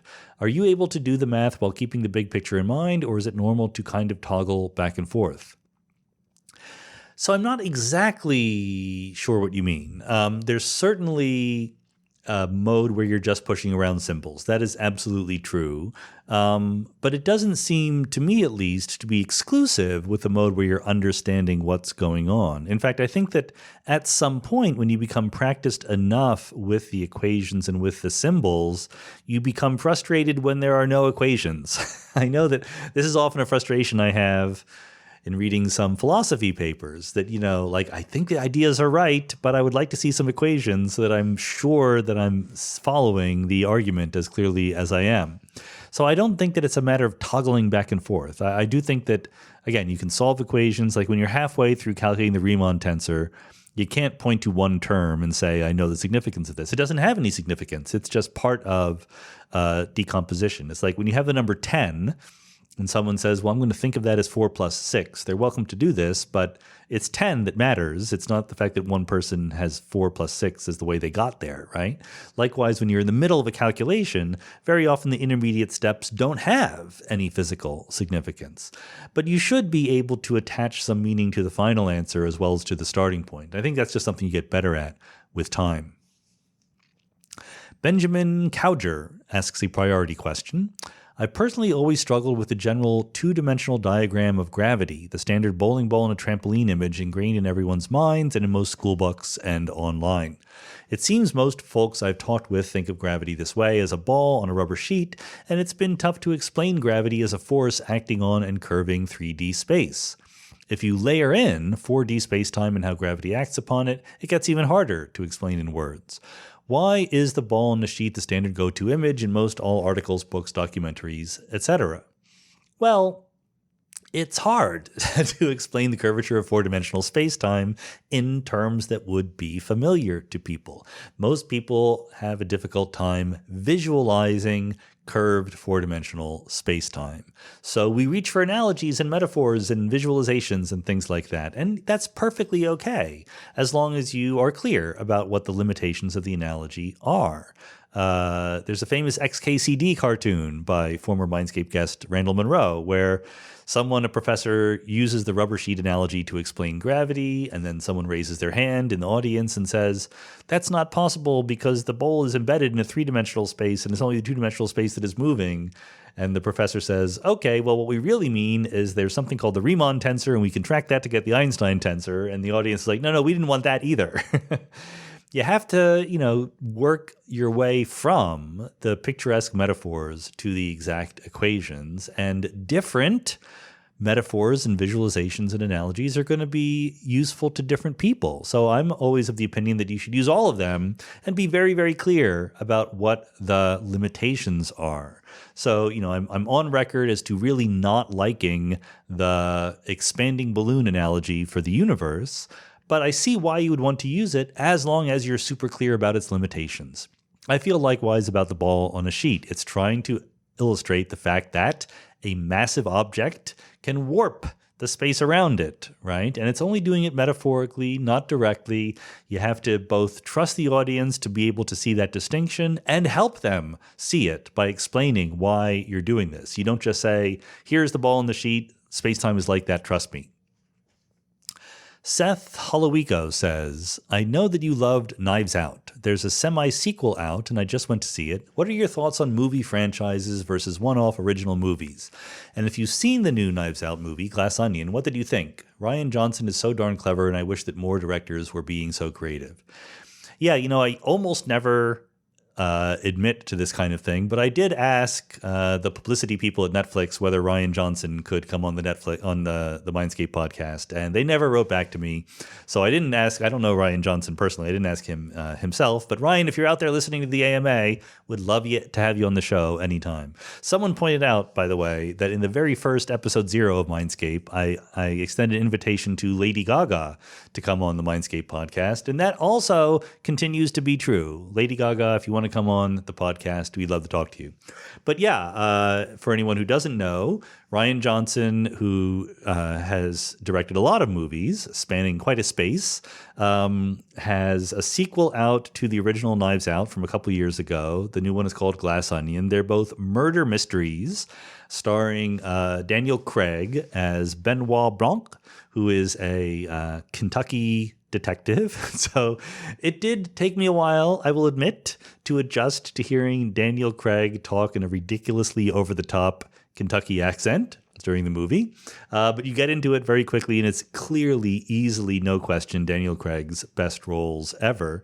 And I love the fact that there's sequels to this kind of thing. I think that whether or not you have sequels to movies or original movies as one-off standalone pictures depends an enormous amount on the material, right? I mean, there's plenty of things where, especially not just with movies, but with, limited series TV shows, where there was a novel and they based a 6 or 10 part TV show on the novel, and they keep going because, once you've set up everything, it's cheaper to just have a season 2 and a season 3, and it often doesn't work very well because it's not following the novel anymore. And that's a clear example where you should just stick with the original material. But Rian Johnson is clearly having enormous fun with the genre of mystery novels, which is also one of my favorite genres. And he does it in an updated, postmodern kind of way. So he's not slavishly following the tropes of the mystery novel. He's playing with them. And it's just brilliantly creative and hilarious. I think I'd give a slight edge to Knives Out over Glass Onion, but I love them both enormously. I saw that and another movie called The Menu with Anna Taylor-Joy and Nicholas Hoult and Ralph Fiennes. And that, I won't spoil it for anyone, but that was also an amazingly good movie. Just came out this week or last week. Unlike Glass Onion, I cannot recommend The Menu unreservedly because really it was written for me, that movie. It's a dark comedy about upscale cuisine and various other jokes about race and class and things like that. And it was all very, very well done, and the acting was amazing, and I loved it, but other people might not like it, whereas everyone will love Glass Onion, I think. Phil Hamilton says, if it turns out that a non-material essence, God, created the universe from nothing, how would scientists be able to differentiate that from the universe having spontaneously appeared from nothing? It seems that evidence of these two possible origins of the universe would appear the same to scientists. Yeah, that's a perfectly reasonable question. And I think that it depends on both our future good understanding of the laws of physics and maybe hopefully our future better understanding of God. You know, the problem with God as a hypothesis to explain features of the physical world is it's just way too ill-defined. You know, you say, okay, God created the universe. Okay, what kind of universe would God create and why? And these are very, very hard questions to answer. Whereas with laws of physics, you can say, oh yes, according to these equations, the universe would be created this way rather than that way. So that's why I think that there's just sort of a prior preference for purely naturalistic explanations when you can find them. But maybe in the course of your investigations, you just come up across a roadblock. You say, look, we've tried as hard as we can. We cannot come up with a set of laws of physics that both fit our universe as we currently understand it and allow for the universe to have an initial moment. By the way, parenthetically, created out of nothing is a terrible, terrible way of saying it. The universe is not created out of nothing. The question is, did it have an initial moment or did it last forever? That is the distinction. And if we cannot find reasonable equations or models or theories that explain the universe either eternally lasting all by itself or having an initial moment, then we might conclude that the best theory we have is that God did it. We might maintain some uncertainty about that, right? We might say, well, we don't know. The thing about God is it would be super duper easy for God to make perfectly clear to us that he exists. And he's chosen not to do that, so I'm going to count that as evidence against his existence.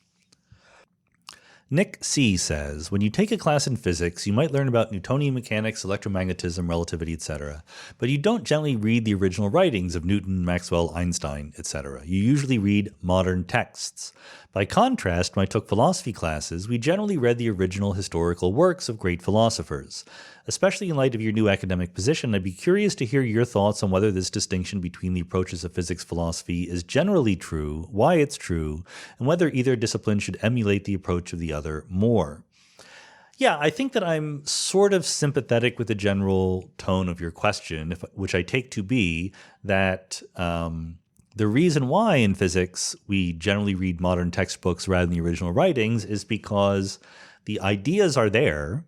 They exist independently of the person who came up with them. And in fact, we generally understand the ideas better than the people who came up with them because we've had more time to think about it, to really dig into it, to get the notation right, all those things. As I've often said, I understand general relativity better than Einstein did, in some ways anyway, because I'm standing on the shoulders of other giants, not because I'm especially smart myself. Whereas philosophy, that's much less common. It is not at all absent. There's plenty of discussion of ideas in philosophy from secondary literature, et cetera. You know, there are plenty of people writing articles other than the greats of the history of philosophy. But you're right. We read the originals much more often in philosophy than in physics. And in part, that's because it depends very much on the specific kind of philosophy you're talking about. If you're doing mathematical logic, for example, you're more likely, honestly, to read a textbook in mathematical logic than you are to read Gödel's original papers on Gödel's theorem or Russell and Whitehead's Principia Mathematica, etc. But in some kinds of philosophy, it's thought that it is hard to get it right by translating what someone said into one's own language. And therefore, the original text really matters and is important. And I think that's done too much, honestly, a little bit, but not that much, because I get it. It depends on what kind of philosophy you're talking about, as I said, but in some areas of philosophy, it is really hard to capture those ideas exactly. And different people can read the same text and get a slightly different opinion about what is going on in them. That is partly because not every philosopher is a great writer, just like not every physicist is, partly because the ideas are just very, very hard. So I would argue that both fields could learn a little bit from each other. I think that philosophers, I'm less interested in the history of philosophy than the average philosopher is. I want to use philosophy to move forward, to improve our understanding, and not just to improve our understanding of past philosophers, but to improve our understanding of the fundamental nature of reality. That's my personal goal. But physicists, they could do a much better job at understanding their history. They butcher their history pretty badly, and it does lead to sort of lingering misunderstandings that can last for a very long time. So maybe a little bit more of, if not the original writers, then at least the history of how they were thinking would be good for physics, I think. Grouping two questions together, Redmond says, has the FTX debacle affected your view of effective altruism? And Nick B says, can one person define or destroy a philosophical position? Unfortunately for Will MacAskill, effective altruism has a new face. Sam Bankman-Fried, I'm sorry, I don't know if it's Fried or Fried that he pronounces his name, Fried, I think. He has made it world famous. What had been presented as a logical and potent approach for doing the most good for the most people now and in the future is currently being criticized as utilitarianism with a God complex and bunk. Does its rapid fall from grace demonstrate an inherently flawed perspective, or is effective altruism robust enough to withstand the collapse of FTX? So I think there's a lot going on here. These are perfectly good questions to ask. My own relationship to effective altruism has been cautious interest. I've never been, part of what is called the effective altruism community. Effective altruism is an approach to altruism which tries to make it effective, okay? So you say, yes, it's good to give to charity, but some charities do more than others, as we talked about way in the introduction of this podcast. And I've talked about it with Will MacAskill recently, but also Josh Green and other people on the podcast. Look, starting from scratch, I would rather my altruism be effective than ineffective. So that's good. Now, there's a couple of caveats there. One is that you can go too far. You can, much of effective altruism is based on a utilitarian perspective. And as I've said before, I'm not really a utilitarian. I have a utilitarian sympathies in certain directions, but I'm not a fully going utilitarian. I thought that hopefully that came out in the conversation with Will MacAskill, that I tried to bring up some of the possible objections here to long-termism and effective altruism. And the second aspect that is raised is that there is something called the effective altruism community. And I think it's very, very important to separate the ideas from the community. I'm not even sure it's healthy that there is a community. There's a certain in-groupiness, there's a certain us versus them, the in-crowd versus the normies kind of vibe that comes into the game when you have a community, but also communities can do good and work together and have an effect on the world. Effective altruism has had much more of an effect on the world than I have, for better or for worse. Do I think that the malfeasance of Samuel Bankman-Fried has changed things? For those of you who don't know, Sam Bankman-Fried, aka SBF, is someone who made a lot of money in cryptocurrency exchange called FTX, and was also a very vocal proponent of effective altruism, and turns out to be a huge fraudster and lost billions of dollars for himself and for other people. And so the question is, does this undermine effective altruism? Well, it doesn't undermine the idea of effective altruism in any possible way, I think. The fact that some bad actor holds an idea, in my view, doesn't affect whether the idea is right or wrong at all. It might undermine one's confidence in the judgment of people in the community, the effective altruism community, that they went along with such an obvious fraudster from the start. It's kind of I think that the psychology there, the story is very, very interesting. Michael Lewis, who wrote Moneyball and The Big Short and all those things, I don't know how he does it. I don't know how Michael Lewis does it. He has a nose for these things. He was literally embedded in FTX while it was collapsing, and he's going to write about it. I'm sure that what he writes will turn out to be fascinating reading. But that's a story about human psychology and how we can get caught up in wishful thinking and therefore be susceptible to frauds and liars more than it is a story about effective altruism. So my personal feelings about effective altruism are entirely unchanged, namely that I'm sympathetic to some of its statements without being a full-fledged member of the community or complete believer in it. I think that things are a little bit more complicated than the typical effective altruist would have you believe. I guess I should mention what I take to be the most effective critique of effective altruism, going all the way back to Peter Singer, who's sort of the godfather of the whole movement, which is that there's just a lot of emphasis here on charitable giving. And charitable giving is good, but it in many ways doesn't change the world. Like sometimes we have systematic problems that need some systematic upheaval, and giving money to this or that non-government organization that is doing good is not addressing the underlying systematic issues. That doesn't mean it's bad to do it. I think that, saving people from malaria is still important, even if the systematic problems are still there. You just can't let it be a distraction from the fact that there are more systematic ways to change things that will ultimately have a bigger impact. P. Walder says, can you explain the difference between relativistic and constructivist foundations for morality?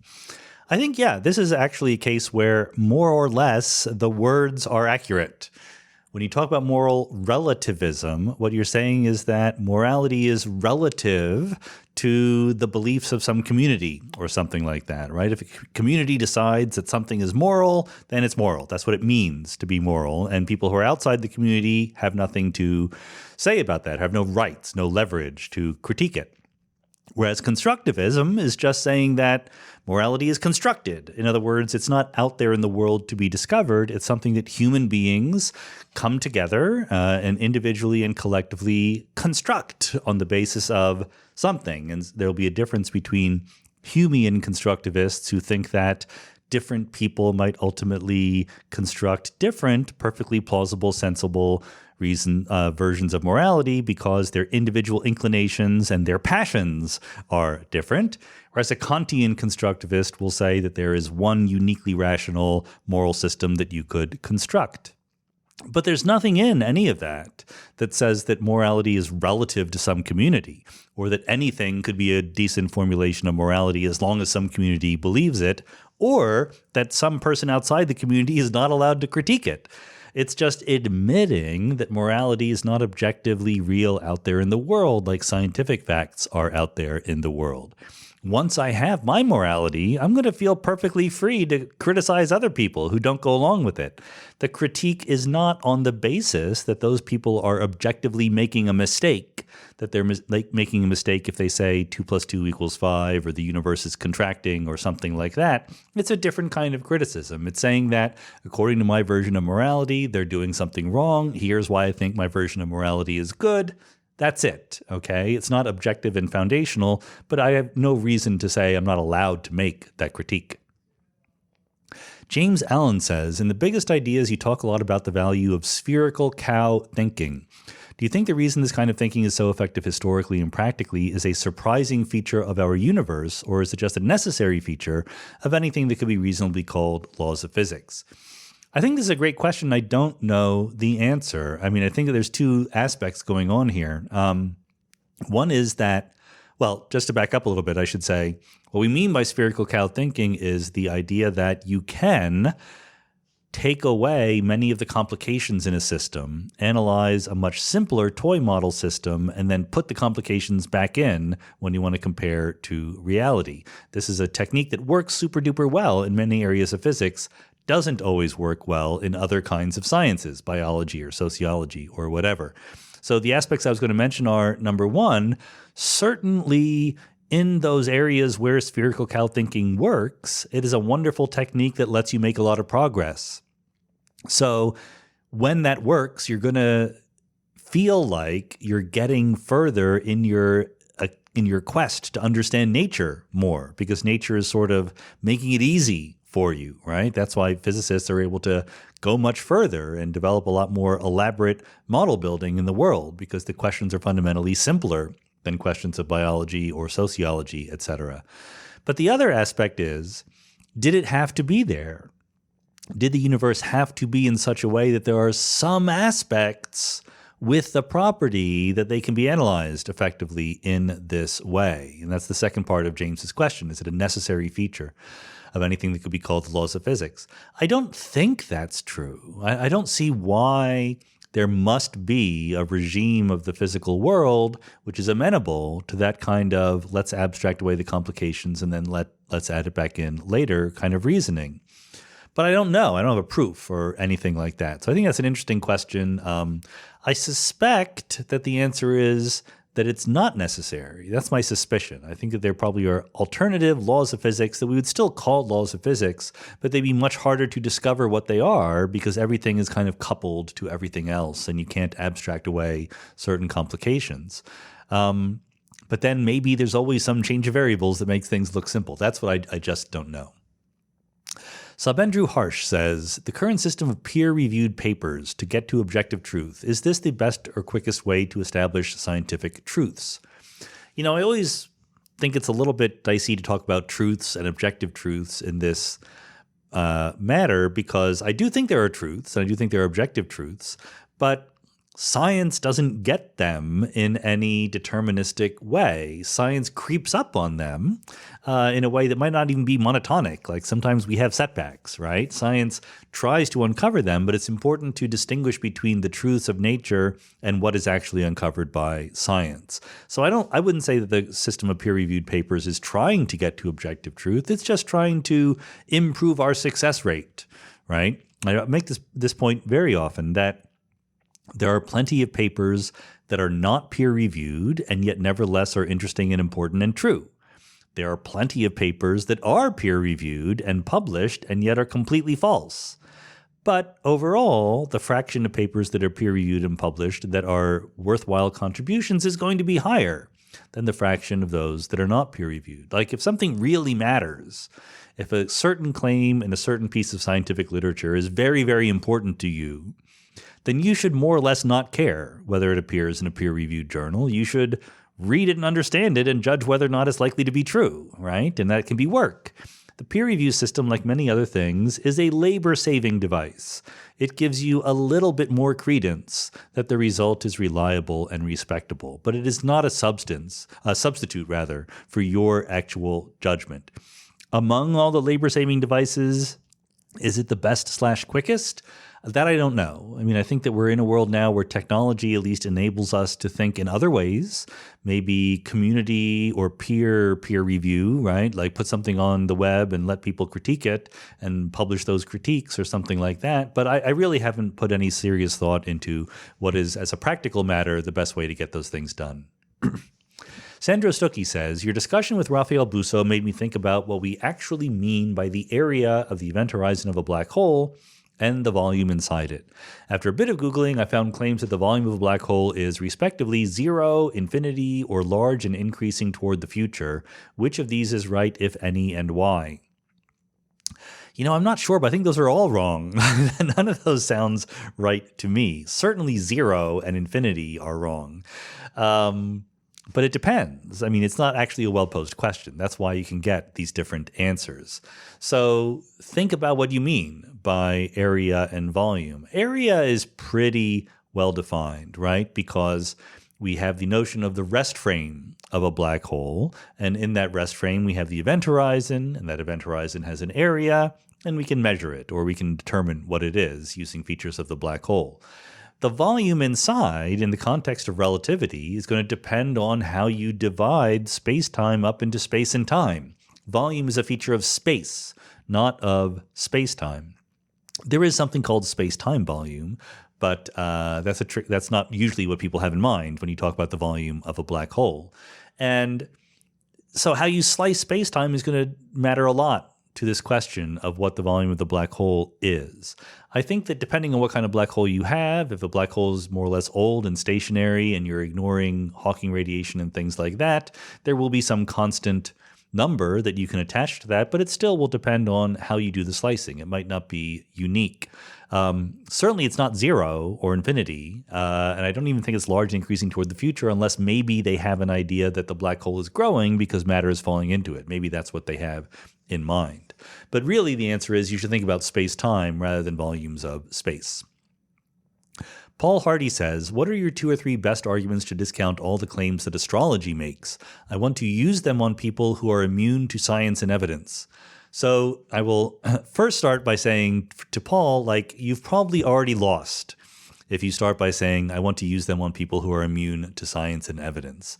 Number one, I don't think anyone is immune to science and evidence. And number two, if you think of the people you're talking to in that way, you're not going to change their mind about anything. I mean, maybe they are immune to whatever you have to say, in which case, why are you trying to use anything on them? Why are you bothering talking to them, right? The people who are worth talking to in the world are those who are willing to listen and think and contemplate about what you're saying. Those people are not immune to science and evidence. So I think a little bit of humility is called for here. You should ask, what is it that causes this person to have a belief in astrology? Where did that belief come from? You can't just quote facts at them or science at them and expect them to go along with your superior knowledge. But personally, on the substantive level here, my objections to astrology are the same as my objections to telekinesis, etc., namely that it violates the laws of physics. There is no way for forces to pass between celestial objects and us here on Earth, especially not in a way that is especially important at the moment of your birth, rather than the moment of your conception or the moment of your high school prom or anything like that. We know what the long-range forces are. They're gravity and electromagnetism. And in both cases, nearby effects are enormously more important than the effects of other celestial bodies. So it is much easier for me to just believe the laws of physics as we currently understand them and discount the predictions that appear in newspaper astrology columns than overthrow the laws of physics for such flimsy reasons. Suraj Rajan says, in episode 200, the solo episode on many worlds, you allude to the many worlds literally coming into being when you do an experiment, and they are not located anywhere, they just exist simultaneously. Assuming space is emergent, do these parallel universes that come into existence have their own emergent space, all self-contained in them? Is that aspect also a prerequisite for these descendant universes not influencing each other? So the answers are yes and not really. The motto is that the universes in many worlds do not exist within some space. Space exists within them. Each parallel world is a parallel world. It is a parallel copy of space-time and all the things in it. They're not contained inside space. That's not really the reason why these descendant universes are not influencing each other, though. That's just a mathematical consequence of how decoherence works.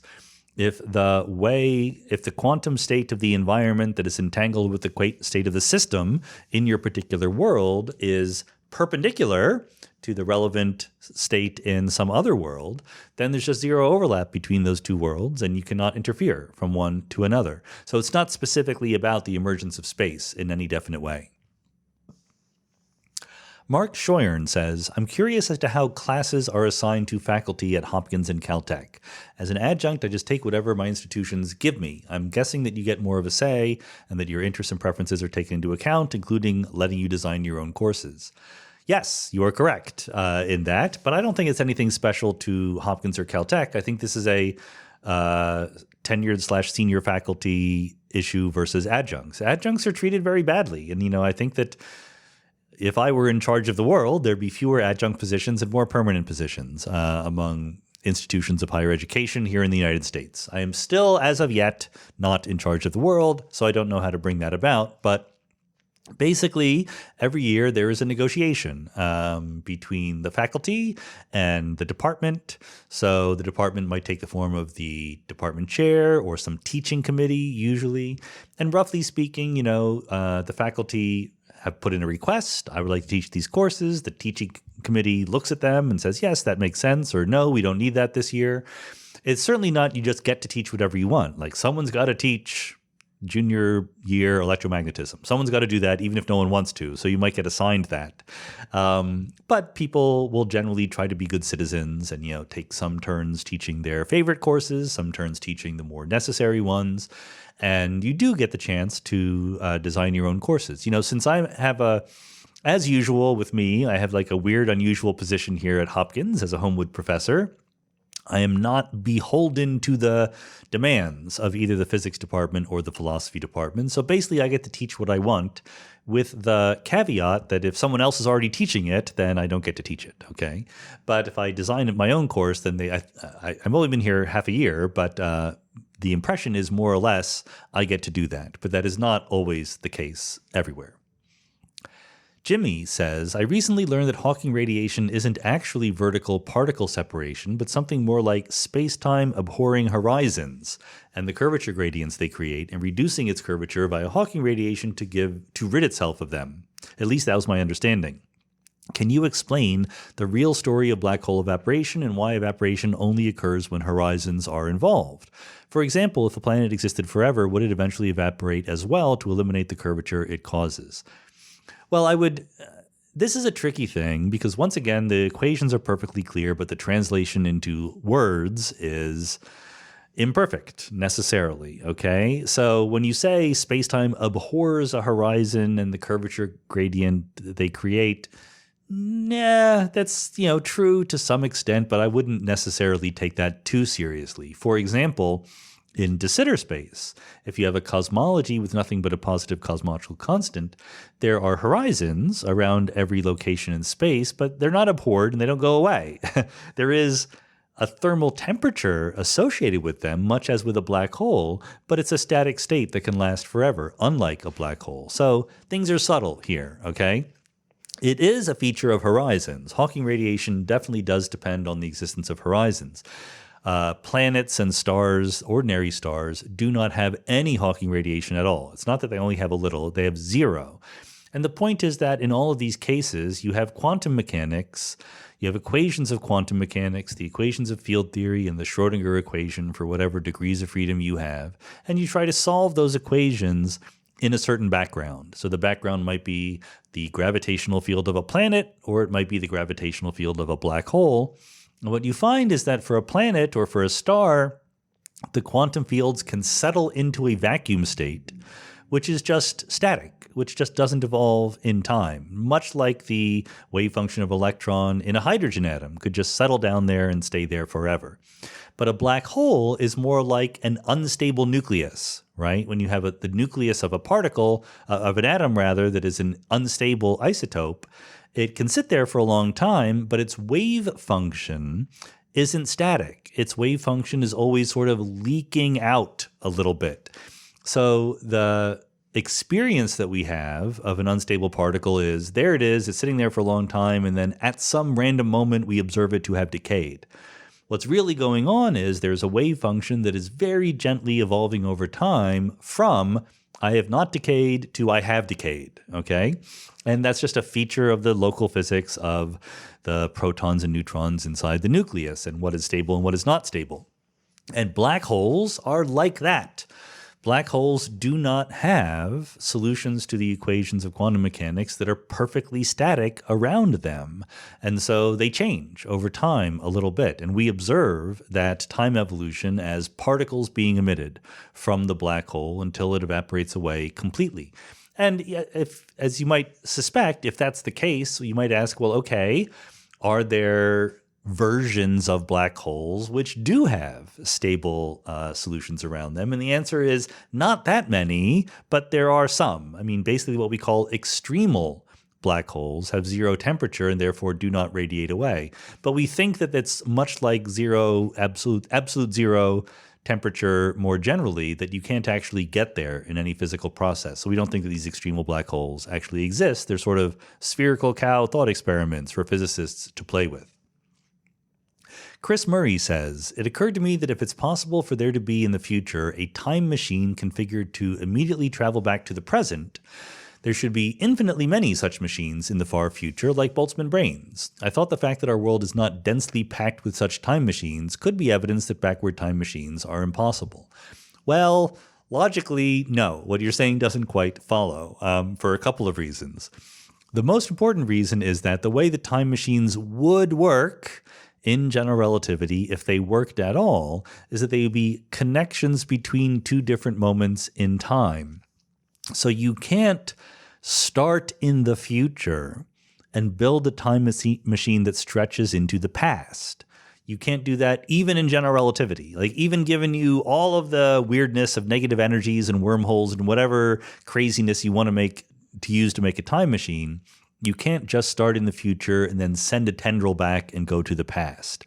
What you could possibly, in principle, do is build a time machine in the present, which represents a wormhole attaching two different points in space-time, and then let one of those ends of the wormhole stretch to the future. And now you have a connection between the present and the future.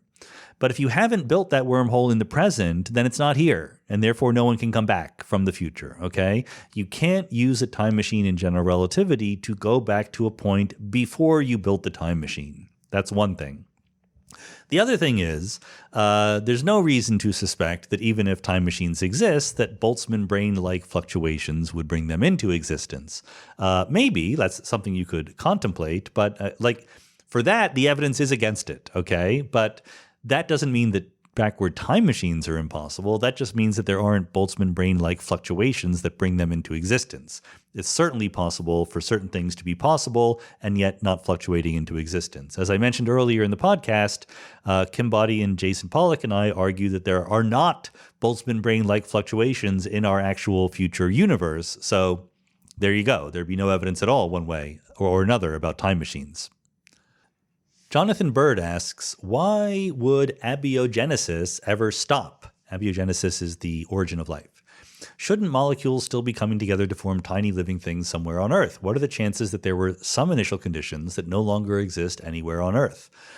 Well, I mean, there's a lot we don't know about this also, but there's a very simple counterargument to the thought experiment that you're proposing here, namely that life already exists on Earth and has evolved for billions of years, and therefore the life that already exists is way better than any little proto-molecule kind of life at competing for the resources that we have here on Earth. In other words, even if a new kind of life did come into existence, it's extremely plausible, I can't tell you what absolutely happened, but extremely plausible, to imagine that it just dies out because it's being outcompeted by the life that already exists. Living organisms need resources, energy and food and light and whatever. And the life that we have here on Earth is really good at hoovering up those resources. So I would not expect that even if life began again, it would flourish in any noticeable way. Joey asks, has teaching philosophy changed the way you view physics? Well, largely no, I think, because, my teaching philosophy experience is literally one course this semester. My thinking about philosophy and doing philosophy over the last decade or so has absolutely changed the way I view physics. I have a much clearer idea of a lot of issues in the foundations of physics. I recently gave a talk at Hopkins to the physics department on, why the foundations of physics is interesting. And I shouldn't say this out loud because I'll obligate myself to do it, but at some point I would like to sort of do a video along those lines, trying to explain to people why there are issues in the foundations of physics that real physicists should be interested in. But I think that there are. I think that there are issues where physicists are trained to get the right answer in sometimes sloppy ways, and that is often fine, but some cases it is not fine. It can lead you astray. And I think that there are places in physics today where some more careful philosophical kinds of reasoning would be of use. So in that extent, yes, I have been changed.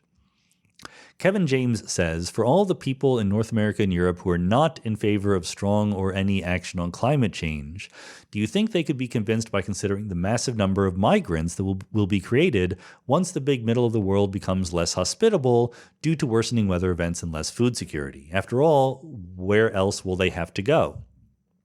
Well, if what you're asking me is as a matter of empirical, practical fact, will they be convinced by that?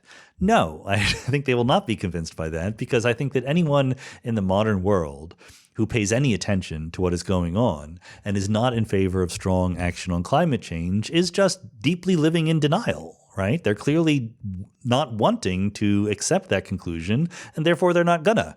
And therefore, if you say, well, here's another bad aspect of that conclusion, it's very easy for them to still not accept that conclusion. So I think it's fine to emphasize these problems. I mean, the problems are real. You should be honest about what they are. It's not a matter of scaremongering. Be honest. Just say, what is actually likely to happen. But again, it's not like there's some fact that we've not been telling people that if we just share with them, they will all change their minds. It's just not that simple or that straightforward. Jordan Dansby says, multiple popular science media have asked their readers and viewers to debate whether math is invented or discovered. The answer seems obvious to me. It is a human invention to describe the world. Is this a real debate among professional philosophers of science, or relegated to the mass consumption media? Yeah, this is very much a real debate. In fact, we have had here on the podcast people with opposite points of view about this. Max Tegmark, who is a physicist, of course, not a philosopher, but he is a champion of thinking that mathematics is discovered, not invented, that mathematics has a real Platonic existence out there in the world. And this is probably the majority point of view among professional mathematicians, at least.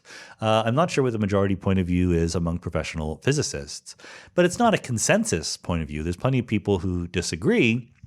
So last year we began in January with Jody Azuni, who is a philosopher who's a champion of nominalism, which says that mathematics is invented. It's a way of talking about the world. The world exists, but mathematics is a language we use to describe it. The word nominalism comes from naming, giving words to things. And so nominalism as opposed to realism about mathematical truths. But it's very, very much not completely agreed upon. So that's a real debate, no doubt. Joshua Hillerup says, are there any non-physics or otherwise related to your day jobs topics that you find really interesting but don't think you would interview someone about on Mindscape? I tried to think about this. This is a good question. There's two true things that I can say. One is that the overwhelming criterion for a Mindscape episode is that I am interested in it. So I'm not trying to be uniform or fair or comprehensive in my coverage. I try to do things that I think are interesting. Other people will think other things are interesting, and they will do their own podcasts, and that's great. Let 1,000 flowers bloom. Are there other topics that I do think are interesting and yet would not do an episode about? I mean, there probably are, but they're more, practical or political or aesthetic things. Like the kinds of podcasts I listen to are not clones of Mindscape, right? Like I like listen to like comedians or crime podcasts or something like that, and on the off chance that I have time to listen to podcasts. Or political news podcasts, right? Or history podcasts or things like that.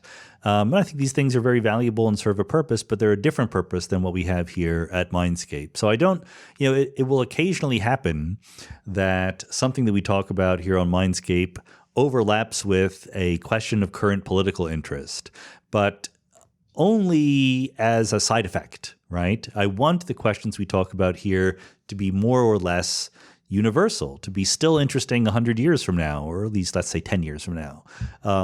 So there's no here's the aftermath of the most recent election. I think that's really important and interesting. I think that politics is important and it matters. But if we're talking about politics here on Mindscape, we're probably talking about political theory and very, very big picture questions, not why did this person do better than another person in an election. I have a rough guideline that I don't want to have people who are currently in political office on the podcast. That's not, I always violate my own guidelines. We did have Andrew Lee on from Australia. He's in the Australian Parliament, but I think that politicians, have things they need to do other than be scholars and intellectuals, right? So they're trying to get things done in the real world, which is good, but it's not what I want to talk about here on the podcast. Elliot Specht says, Mindscape has had many interesting episodes on subjects which are right in your core area of expertise like cosmology, along with equally interesting episodes in far-off subjects like history and biology. Then there is a gap. Few episodes have discussed areas of physics which aren't your specialty, like condensed matter or plasma. Is this because these fields are less interesting or because they are better covered by other podcasts? Again, I think that it's a complicated list of things. We do not reveal here on Mindscape the set of people who I've invited on but didn't come on, okay? But also, I do think that there are certain things that I will do a better job talking about than other things, so perhaps they are better left talked about by others. We have had condensed matter physicists on the podcast, Monica Schleyer-Smith, Nigel Goldenfeld, and others, but it's certainly not my expertise, and I do think that, I'm not trying to be comprehensive. I never, ever promised that I will give fair coverage to every single field. This is not meant to be a judgment on the relative interestingness or importance of different fields. This is a very idiosyncratic personal decision on the basis of me thinking that things are interesting, me thinking that I can do a job talking to someone, and the someone out there being willing to come on the podcast. So don't read too much into what fields do and do not appear here on Mindscape. Colleen Edwards says, I'm new here but have been a fan of your writing and work for a while. Your book, The Big Picture, was eloquently positive and personally influential. You mentioned at the end of the book that you used to go to church as a child, and you also went to Villanova University, which I know is a religious university. I'm curious how your own family and loved ones responded to you going from a believer to an atheist, and if you have any advice to help those of us who are going through that now. Well, giving advice like that is very, very difficult because it's always true that everyone's individual situation is different. And that's especially true for something like talking to your family about your religious beliefs. My family was in some sense religious, but honestly not that religious. It was more of a social thing than a deep-seated belief kind of thing. They were never fundamentalist or especially devoted or anything like that. And even Villanova, even though it was a Catholic university, wasn't all that demanding of its students in terms of being religious. In fact, there were zero demands in terms of being religious. The closest to a demand was something like you had to take religious studies courses. There were huge numbers of demands of how many courses you had to take. But that's okay. I liked taking those courses. They were interesting. The presence and absence of God, death and dying. These are kind of interesting topics that I had fun learning about. So I never personally had any dramatic phase transition in my beliefs or confrontation with my family or anything like that. I know that other people are in a very different situation where it's very important to their families that they have beliefs and that they want everyone in the family to have a belief. So I'm not really in a good position to offer advice based on experience about how to deal with a situation like that. I think that it's important to just emphasize to your family that you should love each other in the family regardless of your beliefs about the fundamental nature of reality. How you are as a person is what matters, how you treat other people. But that's just what an atheist would say. So, if they choose not to be convinced by that, then I don't know what to do. My only other marginally useful advice might be to make sure you're talking to other people who are on your side, who are not within your family and who appreciate where you're coming from, but are not overly judgy about your family either. Your family members are human beings. They have their own pluses and minuses in terms of intellect and compassion and all those things. And look, there's a spectrum, okay? There are families that are super duper religious, but will nevertheless be supportive and understanding of children or whatever who become non-religious. There are other families that are just terrible people and will, treat you badly because of your personal religious beliefs. And I think that you should deal very differently with those two circumstances. So, hang in there. There's plenty of people in the world who are not religious and plenty of people who have gone through these experiences. There are whole ex-evangelical communities or ex-Mormon communities or ex-Muslim communities. Like I said, I never felt the need to engage with them because my transition, as it were, was extremely mild. But if something that you're going through is more difficult than that, then that might be a kind of set of people to reach out to. Jeffrey Segal says, the talk with Raphael Busso was very interesting. I had not appreciated that even though black holes have incredibly high entropy, the fact that they evaporate implies that photons in empty space have even higher entropy. Is that correct? Do we have to go through black holes to get to the highest entropy state, or could the universe have gone from Big Bang directly to photons in space? Actually, is photons in empty space even the highest possible entropy state of the universe, or could the development of new universes increase it even more? So there's a couple questions there. You're only supposed to ask one question, but sometimes I let people get away with it. Yeah, it is absolutely correct that the state the black hole evaporates into, which is a set of photons and other particles moving away from the black hole in an increasingly dilute gas, is higher entropy than the black hole itself was. And that makes sense. You could predict that because there's something called the second law of thermodynamics that says that entropy increases, right? So this is completely compatible with entropy increasing. There's no rule that says the universe has to go through any particular state, black holes included, to get to a higher entropy state.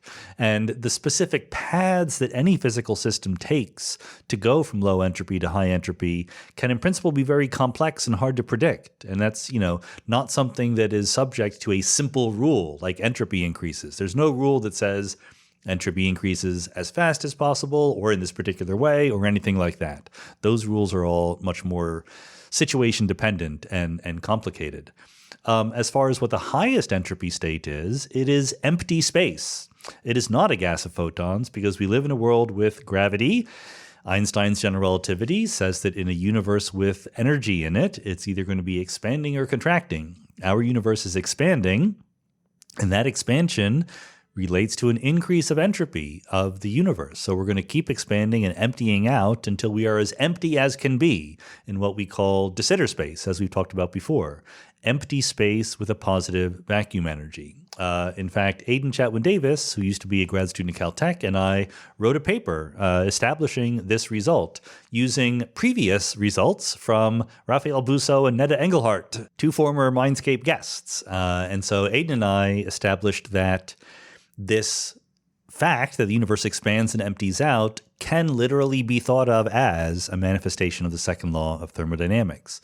So, and why? What is the entropy? What are the degrees of freedom there? Well, I wish we knew better than we did. This comes into deep questions about quantum gravity and how to relate cosmology and curvature of space-time to more traditional thermodynamic notions, which is something that we don't have a really good handle on. So I can't tell you really more about that.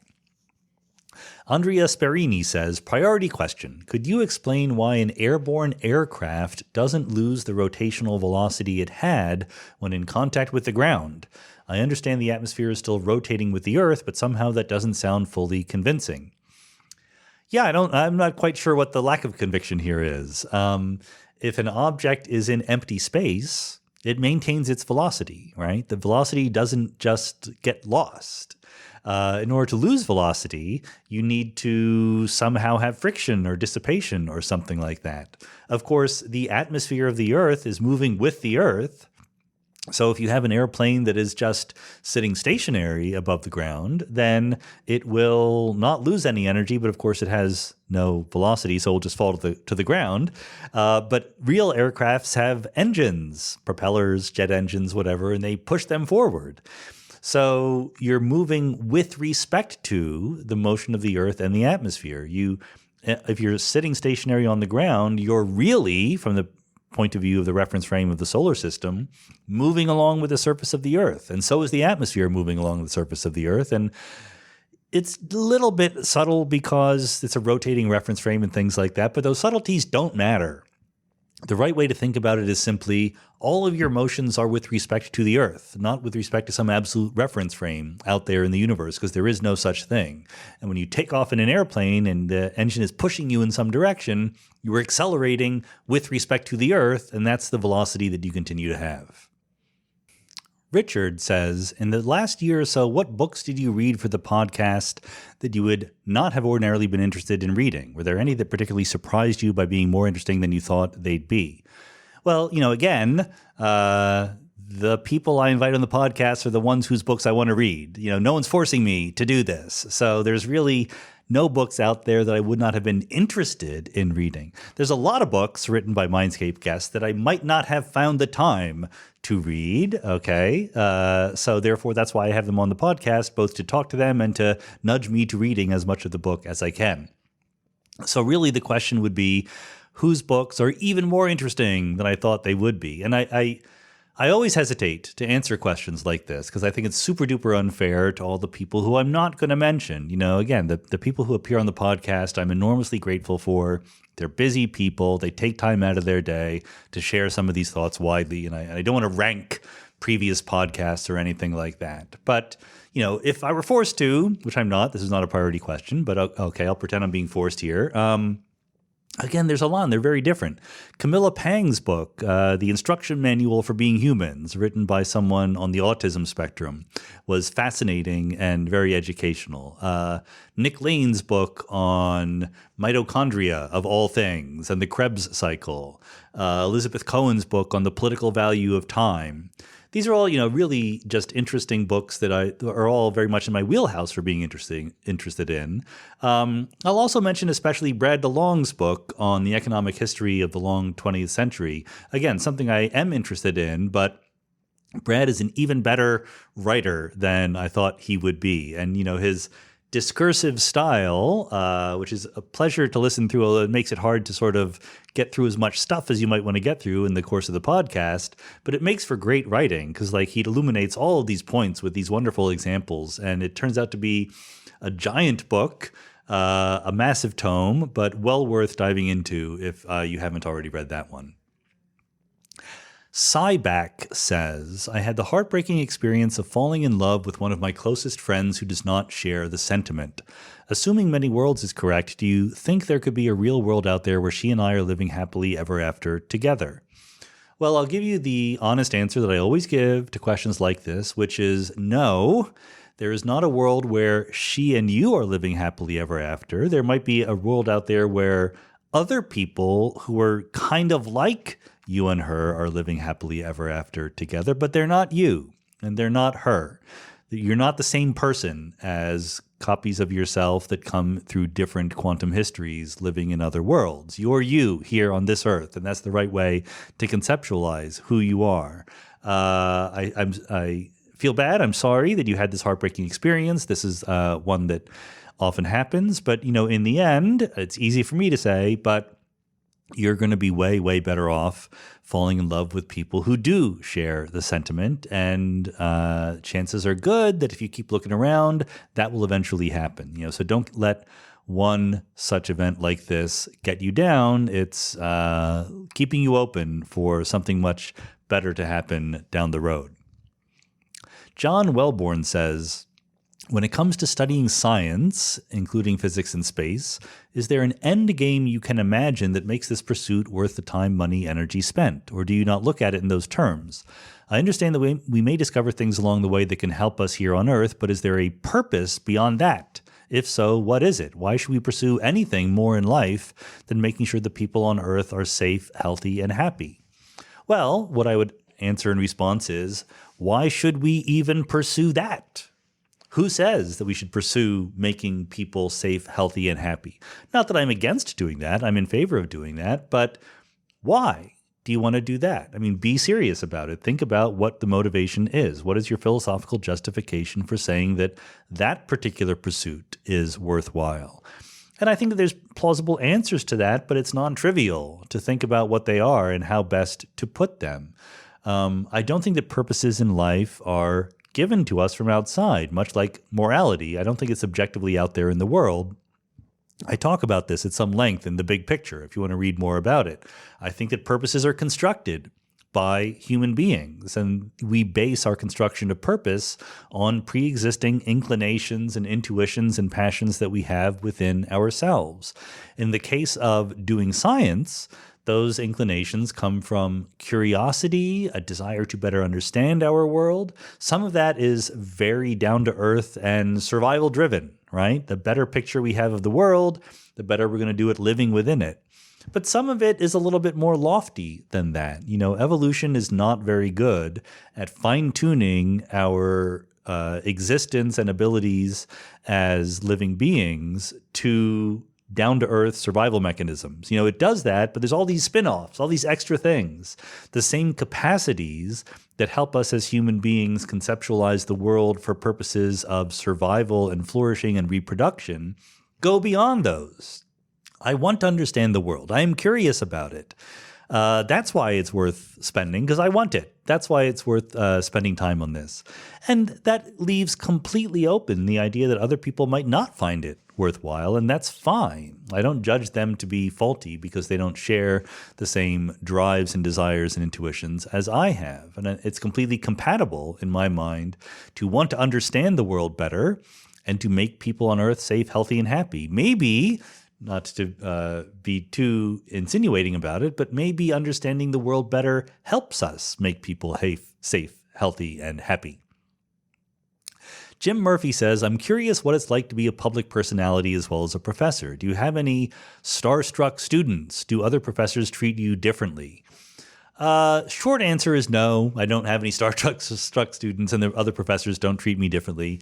There's different levels of being a public personality, right? Like, I'm not the level of, Dolly Parton or someone like that, right? I can easily walk down the street without being recognized. Of course, to people who listen to the Mindscape podcast, they are used to hearing my voice, but most of my students and very few of my colleagues are Mindscape listeners. I did have, one student recently come up to me and say, like, hey, yeah, like I was listening to someone else's podcast and your name came up and, I forgot, like, you're famous. I think that you're just like my professor. And I think that's basically what people have as the attitude. The number of Mindscape listeners, sadly, still very tiny compared to the number of people in the world, or even the number of people who buy my books or et cetera. So no, not a lot of celebrity treatment just within the academic environment.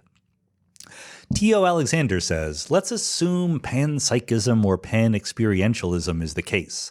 And for the sake of argument, let's also assume that it is an emergent phenomenon, but at a very fundamental level. Not as fundamental as an electron or proton, but still quite small and ubiquitous. Wouldn't that then necessitate the constant collapsing of wave functions at every point where the consciousness particles exist? Follow-up. Could that be one possible explanation for why all of us macroscopic humans more or less experience the same universe? So I'm not at all sure that the assumptions of the question fit together nicely.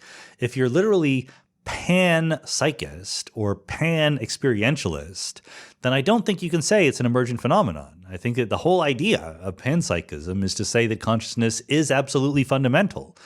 So when you say panpsychism, but not emergent or only emergent, not fundamental, not existing electrons and protons, I don't know what that means or how that would work. To the other part of the question, I don't know what the answer to that one is either, but here it's facing the very real issues that all of these kinds of proposals face when they try to reconcile themselves with reality. That you can't just add things like consciousness or minds to the laws of physics and not have serious consequences there. What do you mean by consciousness particles? Are there consciousness degrees of freedom? Can you have consciousness decoherence?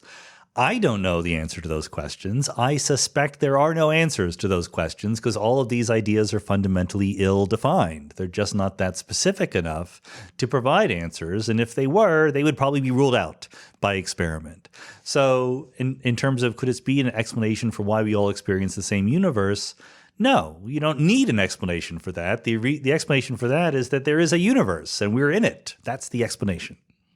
Bits Plus Atoms says, when I came across a passage about conservation of information while reading The Biggest Ideas, I wondered what symmetry is associated with this conserved quantity. I understand Noether's theory to be, for each symmetry of the Lagrangian, there is a conserved quantity.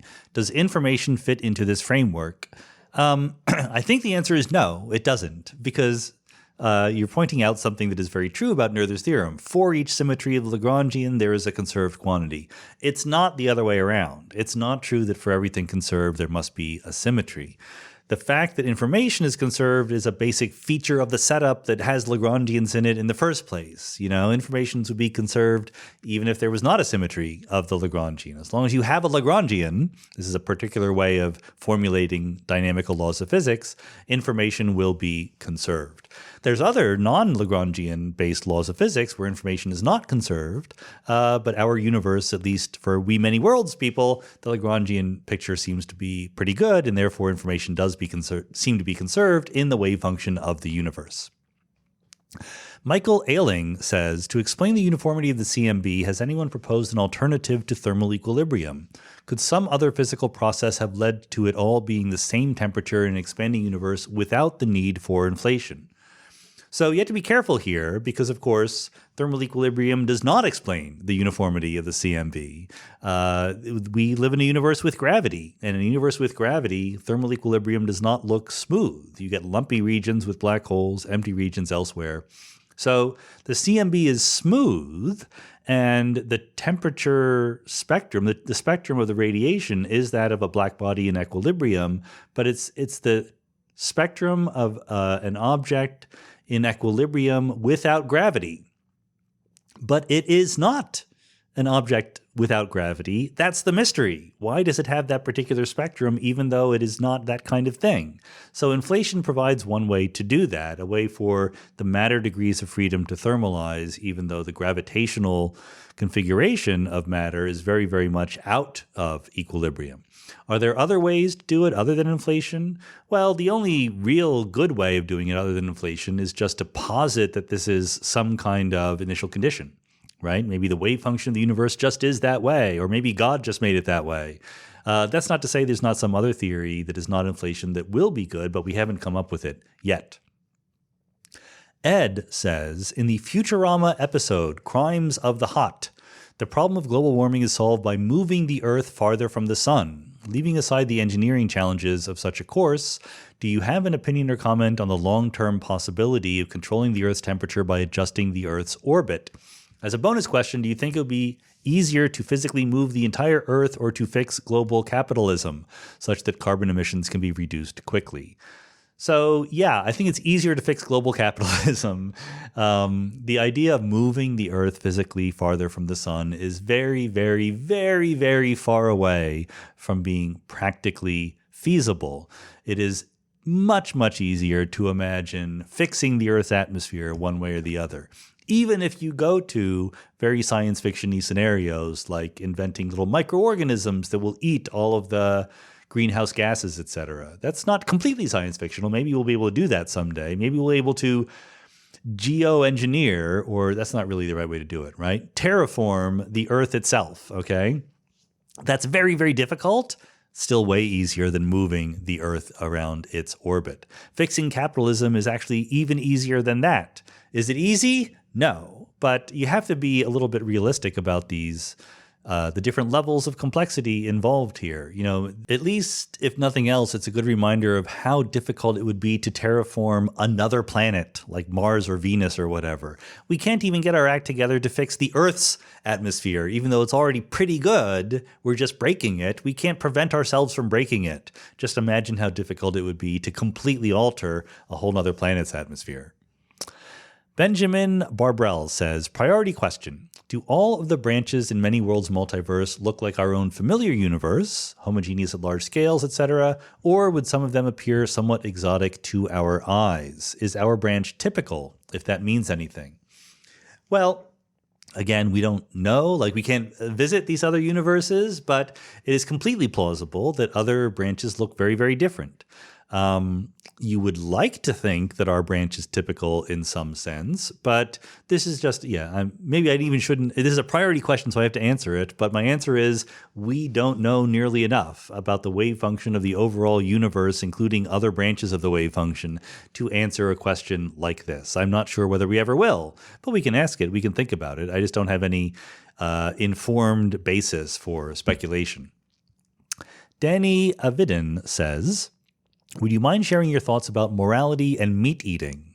I don't mean it antagonistically, it's just that as a public intellectual and a figure of high moral intellectual standing, I wanted to hear your thoughts on the matter, especially given your love of cats. Of course, we all fall short of our moral aspirations and contain contradictions, but how does a cow or pig fall short of the confines of your circle of empathy if a similar mammal doesn't? So I have talked about this before, so I can just say, I mean, Danny, you might not have heard it, but I'll try to put it as clearly as possible. I'm not sure what the love of cats has to do with it. You know, I don't have any moral objection against other people eating cats. I don't want them to eat my cats. I will prevent that from happening because I have bonded with my cats. But I do think that human beings are different than other kinds of animals, including mammals. I'm very open to the idea that there are other species that are not human and yet nevertheless should be protected and not eaten. But I don't think that cows and pigs or even cats and dogs fall into those categories. And my reasoning is that I don't attach any metaphysical essence of worthiness to lives. I'm a pragmatist about this. I think that I don't like it when people or even animals suffer or have pain. And so I don't want any animals to needlessly suffer, whether or not they're used for food or not. That is definitely a place where I guess if you want to talk about it in terms of a circle of empathy, I'm very empathetic about those kinds of things. But I think that there's an important difference between human beings and cows about how we live in the world and how we conceptualize death. I don't think that cows really have a picture of what it would like to not existing, to visualize hypothetical counterfactual futures in which they have died and to fret about them.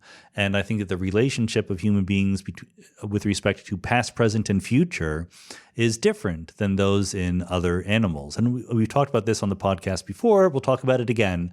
But I think that's a crucial difference. And I think that sort of ability to fear death, to fear not just, to instinctively fear that you're in danger, which certainly cows can do and other animals can do, but to mentally visualize the hypothetical prospect of being in danger just for sort of abstract intellectual reasons. Like if someone tells you using words that they're going to kill you, okay, or that you're in danger of dying for something, you are afraid already, right? Just because of words entering your ears and listening to them. And that's the kind of thing that other animals just don't have. They don't have that capacity to abstractly reason about the future in the same way. To me, that's a difference. There's no intrinsic value to life. All lives end. We live in a world where lives are finite. My life will end. Ariel and Caliban's lives will end. Ariel and Caliban, by the way, certainly not vegetarians. They have no problem at all. Cycle of life. They will eat. They will be predators, and they will eat other animals with no qualms. And that happens in the world. And I don't think that you can sort of object to that reality. You can try to make a world in which there is less suffering and there is less needless pain, and that is a world that I am in favor of trying to make. Justin Wolcott says, in the big picture, you say we can't pick out one moment or a particular aspect of any one moment and identify it as the cause. Different moments in time in the history of the universe follow each other according to some pattern, but no one moment causes any other. And then Justin says, I'm trying to understand why it is illegal to say the cat caused the ball to fall on the floor, but legal to say the ball is on the floor because of the prior state of the universe plus the laws of physics. Is there any way to restate this in a way that involves a cat? So I'm trying to understand why you are asking this question, because I would never say it is illegal to say the cat caused the ball to fall on the floor, and I would not emphasize that you should instead say the ball's on the floor because of the prior state of the universe plus the laws of physics. What I was saying in the quote is you cannot pick out one moment, including the prior state of the universe, and identify it as the cause. The important thing here is that there is a crucial difference between the fundamental laws of physics and the emergent higher level description that we use to go through our everyday lives. At the fundamental level, there are patterns, there are laws of physics that relate the configuration of the universe at one moment in time to the configuration at other moments in time. It is not useful to think about those patterns as a series of cause and effect relations at the fundamental level. Rather, think about them as the laws of physics. That's what they are, whether it's the Schrödinger equation or F equals ma or whatever. A web of cause and effect relationships becomes a relevant and important way to think about the universe at the higher emergent level, precisely when you have cats and balls falling on the floor. It makes 100% sense to say the cat caused the ball to fall on the floor. It does not make sense to say that is a deep down feature of the fundamental nature of reality. It is an emergent higher level description because we live in a world with macro states and an arrow of time from which you can sensibly ex post facto define cause and effect relationships. Felix Dare asks a priority question. Since reading your book, I'm left with the inescapable idea that for each decision I make, there is another universe, identical to this one up until that point, but in which I took the other decision. My understanding, if the multiverse theory is correct, is that this is happening constantly, driven by ongoing quantum-level events in my brain, such that there is a different universe with a different version of me for every possible decision that I ever could have taken. I'm struggling to reconcile this with any meaningful sense of agency or free will, so would be grateful to any explanation as to what I have got wrong. So there's two things to say about this. One is I I tried in the book to very carefully separate the idea of branches of the wave function coming into existence from the idea of human beings making decisions. Human beings making decisions do not cause different universes to come into existence. Now, if you're trying to be careful about it, which I was trying to be, you might say that different quantum mechanical processes that do cause different universes to come into existence might be interpreted at the macroscopic level as human beings making decisions, okay? So I'm not sure whether that distinction came through in your reading, but I hope to emphasize it here. As far as free will is concerned, there's literally no difference in the discussion of free will between this kind of universe with a deterministic equation like the Schrödinger equation and many worlds versus a classical universe with a deterministic equation like Newton's equation. In both equations, in both universes, you follow the laws of physics. That's what you do. Whether or not you would like to speak about those universes in terms of free will has nothing to do with the nature of the fundamental laws of physics. What it has to do with is there a notion of free will that is useful to us, that is compatible with us being physical systems following the fundamental laws of physics? I think there is. I do not talk about that at great detail in Something Deeply Hidden, the book that you're talking about, but I do talk about it in some detail in The Big Picture and elsewhere. We talked about it here on the podcast with Janan Ismail and other people. This is called compatibilism. Free will has nothing to do with the fundamental laws of physics. It has to do with how we talk about human beings at the higher emergent level, and therefore is completely compatible with whatever the fundamental laws of physics happen to be. Tim Giannitzos says, you mentioned in another podcast that there is a theorem which seems to indicate that if the hidden variable interpretation of quantum mechanics is true, any prediction it comes up with will always be the same as in the many worlds interpretation. However, you were skeptical that this implication of the theorem was true. Have you found a resolution to this since making that statement? No, I've not. I don't suspect to do so anytime soon.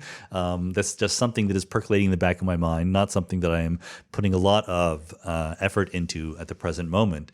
Just to fill out what is going on here, in Bohmian mechanics, which is one particular version of hidden variable theories, aka the pilot wave theory, there is a notion called equivariance.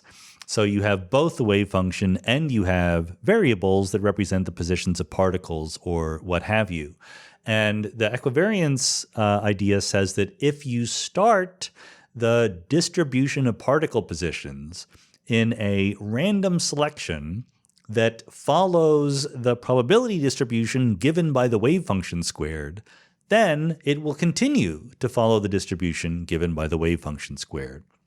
So there's an extra big leap you need to make in these hidden variable theories, that the extra variables that you've invented line up with the Born rule of quantum mechanics. That you can prove that, or you can claim to prove that if they do initially line up, they stay lining up. And then there's arguments that maybe even if they don't, they will evolve into that, but those arguments are a lot more dicey. But so I would like to better understand both the equilibration aspect as opposed to equivariance, which is if you start out of that distribution, do you truly evolve to it? I worry about how that fits in with Liouville's theorem or something like that, but it's not classical mechanics, so you can't just invoke Liouville's theorem in a simple way. But the other is, any theorem always involves assumptions. And famously in physics, there's a whole bunch of theorems that have turned out to be irrelevant because the assumptions behind them are not physically true. So I just don't know exactly what the assumptions of this theorem are, or whether or not you can wriggle out of them in some other situation or whatever. I'm curious about it, but I just don't know. Probably not, but I'm just curious. Owa OWE says, I've recently been reading General Relativity for Babies to my 16-month-old son. I don't think he gets it, but maybe in time. One page talks about how a spinning mass drags space with it, similar to how rest mass warps space-time. I believe that an object spinning in space will continue to spin indefinitely, absent an external force due to angular momentum being conserved, yet changes to space-time require energy to create. How can a spinning mass drag space-time without expending energy to do so? Yeah, this is a very good question, and perhaps disappointingly, the answer is that the word drag is not really completely appropriate here. You've almost put your finger on the right answer here. It is similar to how a rest mass warps space-time. So if you have a mass at rest that is not rotating, it will have around it a gravitational field, a warping of the geometry of space-time. And if the mass is just sitting there not doing anything, the warping of space-time around it will also sit there and not do anything. It will be static. Now, if the object is rotating, then the configuration of space-time around it will also bend in a way that is related to that rotation. But it doesn't get dragged in the sense that there is some force that is dragging it back, okay? It's not really like friction on a floor or something like that. The statement is simply that the static, eternal configuration of the space-time reflects the angular momentum of the body in it that is spinning. There's no energy being transferred from the spinning mass to space-time. It's just that the solution to Einstein's equation for the spinning metric has a fixed angular momentum, and that's it. So your intuition is correct, but this is precisely a case where the attempt to translate things into the English language has led your intuition astray. David Dubrow says, is the concept of weak emergence related to entropy in this way, or am I missing something? Both seem to be a way of measuring our lack of complete information about the structure and dynamics of entities at lower levels when observed from higher levels. Entropy seems to be measuring our inability to detect the difference in microstates when observed from a macro point of view. Emergence seems to be a way of characterizing the exact same thing as far as I'm seeing. Namely, that there are larger patterns composed of lower-level entities, and we don't need to know the exact happenings at the lower levels to see the patterns at the higher levels. Well, they're related, but they're not the same thing. So they're both related to the fact that in the world in which we live, there are macro states. So I would say in some sense, emergence is prior to entropy, because the reason why entropy is a useful, interesting concept is because we can take a system that is made of many microscopic constituents and coarse grain it into macrostates made of potentially many different possible microstates corresponding to the same macrostate. So that is a feature of emergence, and then we use that feature to define entropy. In the emergent higher level description where you have the macrostates, the entropy is the logarithm of the number of microstates that would have looked like that macrostate. But the point of it is a little bit different, right? Emergence is useful when we can take those coarse-grained macroscopic descriptions and from them make a theory. Use those macro descriptions and observable macroscopic properties to predict what will happen next, to get some handle on how the universe behaves, even in the absence of the microscopic information. Whereas the entropy is keeping track of something more thermodynamic. It's very closely related, but as you know, the origin of entropy was from thermodynamics in the 19th century, where entropy was reflecting the fact that certain processes happen in one direction of time and not in the other direction of time. So you could have emergence even without that, right? With the Earth going around the sun being followed by just its center of mass position and momentum is an example of emergence. You don't need to keep track of all the microscopic atoms and molecules in the Earth to keep track of its motion around the sun, but no entropy is being generated or anything like that. So I would say that entropy is a special case of the usefulness of coarse graining and emergence. Douglas DeYoung says, is the concept of true randomness sensical? It seems like something from nothing or information from nowhere. I appreciate that many worlds avoids the random outcomes of measurement by positing a larger deterministic possibility space. Well, I'm not going to give you a definitive answer here. It depends on what you mean by true randomness. There's different kinds of randomness and there's different kinds of truth. So the way that we usually talk about it in philosophy of science is probability objective or subjective? In other words, is there some sense in which when you say that something is a probability of happening, you're really just reflecting the fact that there's something that will definitely happen, but you just don't know, right? It's your knowledge, your epistemic state, in which case you would classify that probability notion as being subjective at the bottom level because it's relative to your knowledge, versus there's no possible thing you could know, and yet there is that would prevent this from being a probability, okay? A true objective chance. And you might say that in objective collapse models of quantum mechanics, there is just a true objective probability there. Even there, I'm much more of a subjectivist about probability myself. I think that if it is true that in the fundamental laws of physics, I don't think this is true, but if it were true, that given the complete state of the universe now, we could not deterministically say what the future holds, but we could say on the basis of past frequencies that there is a probability of something happening this way versus that way. I would still want to say that's not an objective probability, that's just something we don't know, namely the future of the universe. So this goes hand in hand with me being an eternalist about time. If you think that what exists is all moments of time, but you just don't know what is going to happen in the future, then you can be someone who believes in truly stochastic laws of physics, but still treats probability as fundamentally subjective. If you're a presentist about time and you think that the fundamental laws of physics are stochastic or chancy, then you're going to be more likely to be an objectivist about probability. Kevin O'Toole says, in the October AMA, you said there is no experiment you can do to prove the past hypothesis. However, it seems that any universe where the laws of thermodynamics are true and the past hypothesis is false should make some very strong, very falsifiable predictions.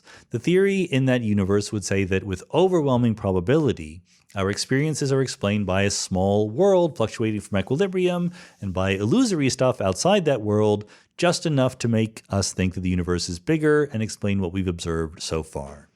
All that's true, but it does not get you the result, Kevin, that you want to get, because you have to distinguish between asking, given this universe, in other words, a universe where there really just are random fluctuations and we don't have the past hypothesis, what would you expect to see next? That is a question you can ask, and that is what you were talking about.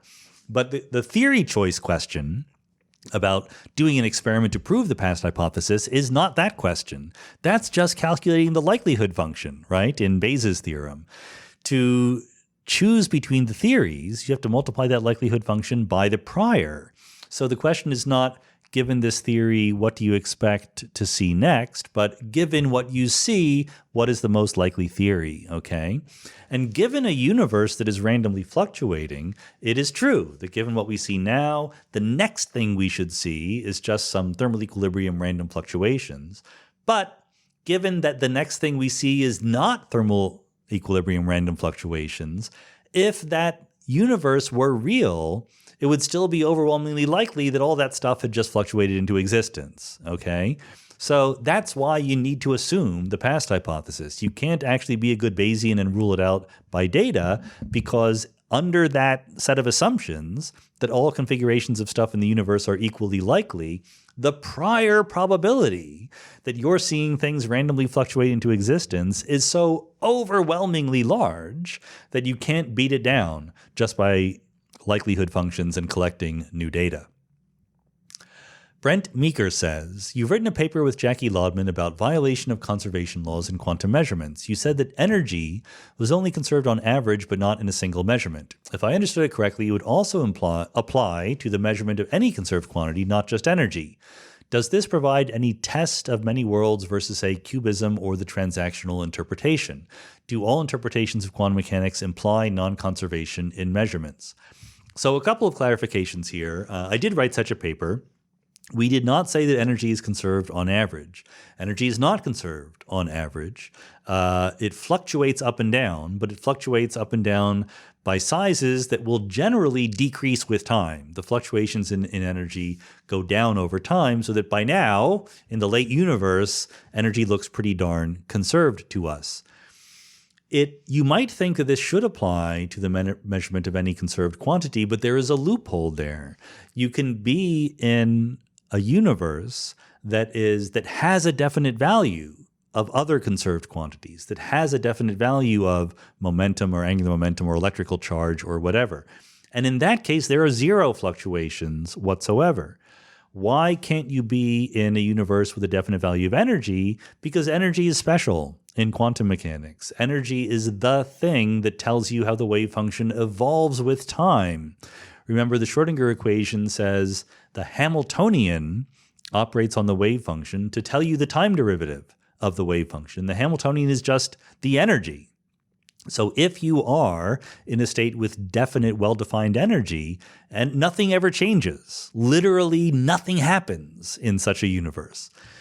This is a subtle and tricky set of issues that people debate about, but that is the basic reason why we don't want to say that we live in a universe that has a definite energy. We have an average value of energy, an expectation value. At least that's the way you would talk in many worlds. So when you compare many worlds to other versions of the story, the shortcut is to say that in any theory of quantum mechanics where the energy of a quantum state is well defined as the expectation value, the Hamiltonian in that state, then energy is not conserved, whether it's MWI or anything else. But there are other formulations of quantum mechanics. In something like cubism, you don't even say that the quantum state is not physical. It's just a state of your brain, right? So you don't assign an energy to that thing. Therefore, there's nothing there to be conserved. Likewise, in hidden variable theories, you might want to talk about what the other variables are doing when you talk about the energy, but you don't know what the other variables are, so you just never know what the energy is. So that's why it's a tricky, fun thing, and I hope that other people dive into this in their own favorite interpretations of quantum mechanics. Qubit says, Liouville's theorem tells us that for a classical Hamiltonian system, the phase-space volume stays constant. How is that possible for a chaotic system where neighboring trajectories move away from each other exponentially? Well, I mean, there's two aspects here. One is that you have some area or some volume in phase space, and in a chaotic system, usually its volume does stay constant. That is what the theorem tells you, but it gets stretched and pulled into taffy with long little tendrils while keeping the overall volume constant. Why can that happen? Yet it's hard to visualize it. Well, it's because phase space has a much higher dimensionality than you can visualize very well. So I know what you're thinking. You're thinking of something that is just two-dimensional phase space. And it's hard to get a two-dimensional phase space with truly chaotic dynamics to it. You usually have a bigger phase space than that. And so in the real world, in a higher dimensional phase space, that original blob of volume in phase space will be distorted, but its volume will stay constant, even if the system is chaotic. Moshe Fader says, with a World Cup in progress, I'm curious how you, as a fan of basketball, a game with lots of scoring, feel about soccer, a game with very little scoring. Personally, I think soccer is a very poorly designed sport that is only so globally popular because it's so much more fun to play than it is to watch. Do you agree that soccer could be improved to be more entertaining? And if so, what changes would you suggest? I'm a pluralist about appreciating sports. I think that there's different ways to appreciate sports. One of the reasons why I like basketball is because there is a lot of scoring, not because scoring is intrinsically exciting, although that is arguably true, but because I think it sort of averages out over fluctuations, right? Over the course of a basketball game, you can always hit a lucky shot here or there, but the chances that that single lucky shot will be decisive are very small because there's an integrated effect of the whole effort that both teams are putting in over time.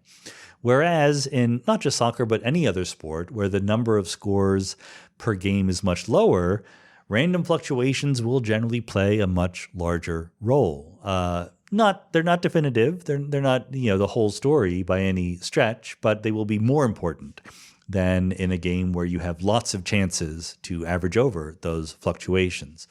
But I get it if people like to see the chess match, right? Of teams sort of fighting for every little advantage in order to be able to score it all, right? You can easily say that you like the fact that scoring is precious. I'm not going to say that people are wrong to like that. You should like whatever sports you like. Having said that, there is one way in which soccer, or football as they call it in the rest of the world, could obviously be improved in the World Cup, which is those penalty kick shootouts at the end. Those are terrible. That is absolutely just saying, okay, we're going to flip a coin, and you can do better than that.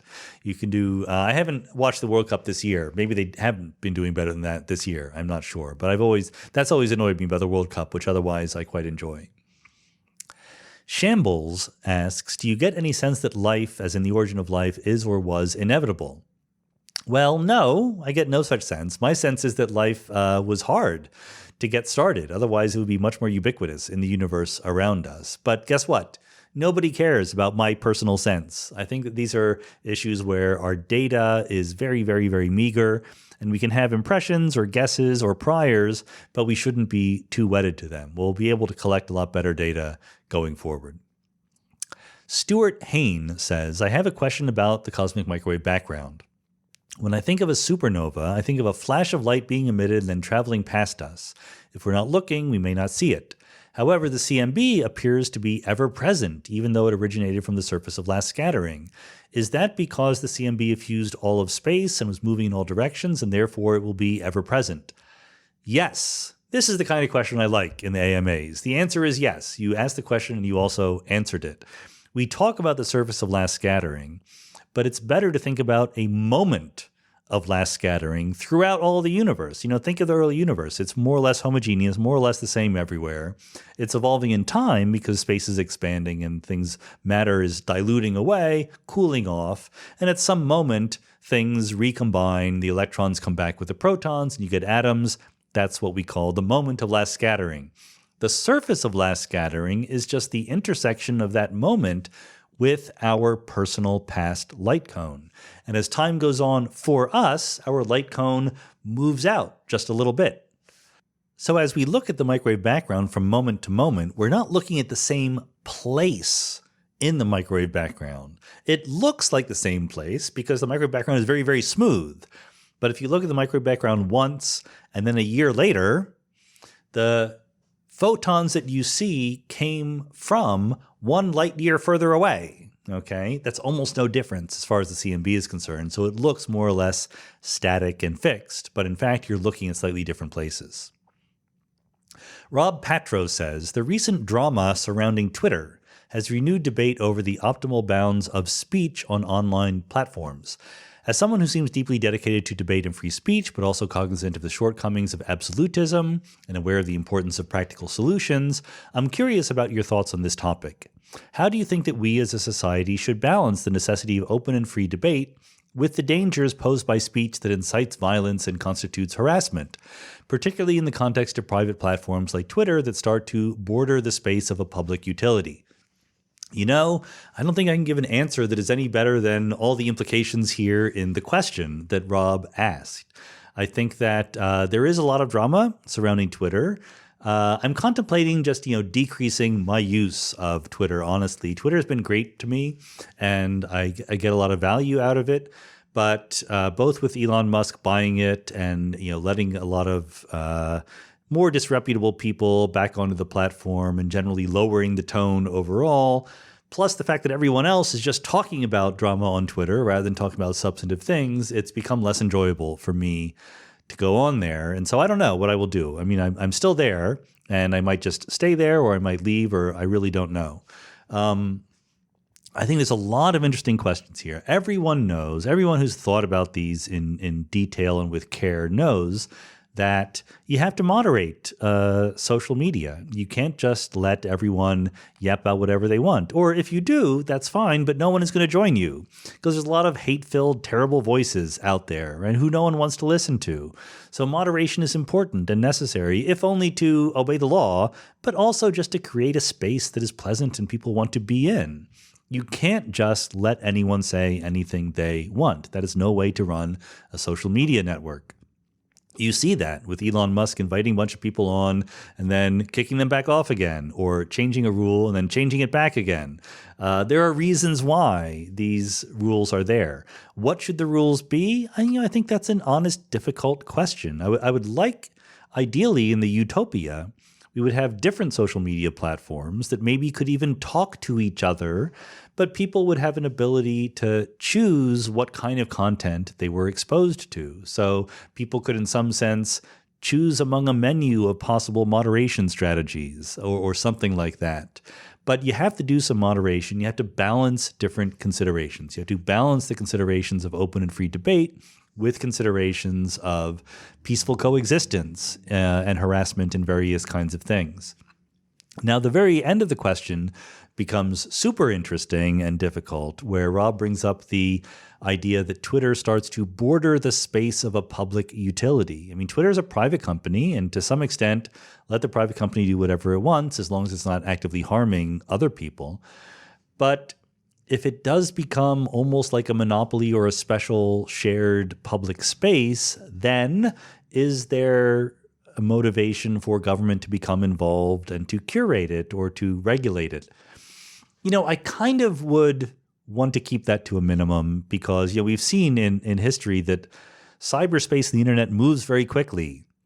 It wasn't that long ago, in my lifetime anyway, people thought that Microsoft and Microsoft Explorer were a monopoly on the internet, and that didn't last very long, right? I think Twitter could easily go away. I don't think that Twitter is in any sense necessary. So Twitter could just die, in fact, might be dying in front of our eyes right now. I don't know. Maybe it's not. Again, I hope it's not. I would much rather live in a world where Twitter were flourishing and pleasant to be on. But it could go away. It could be replaced by something else.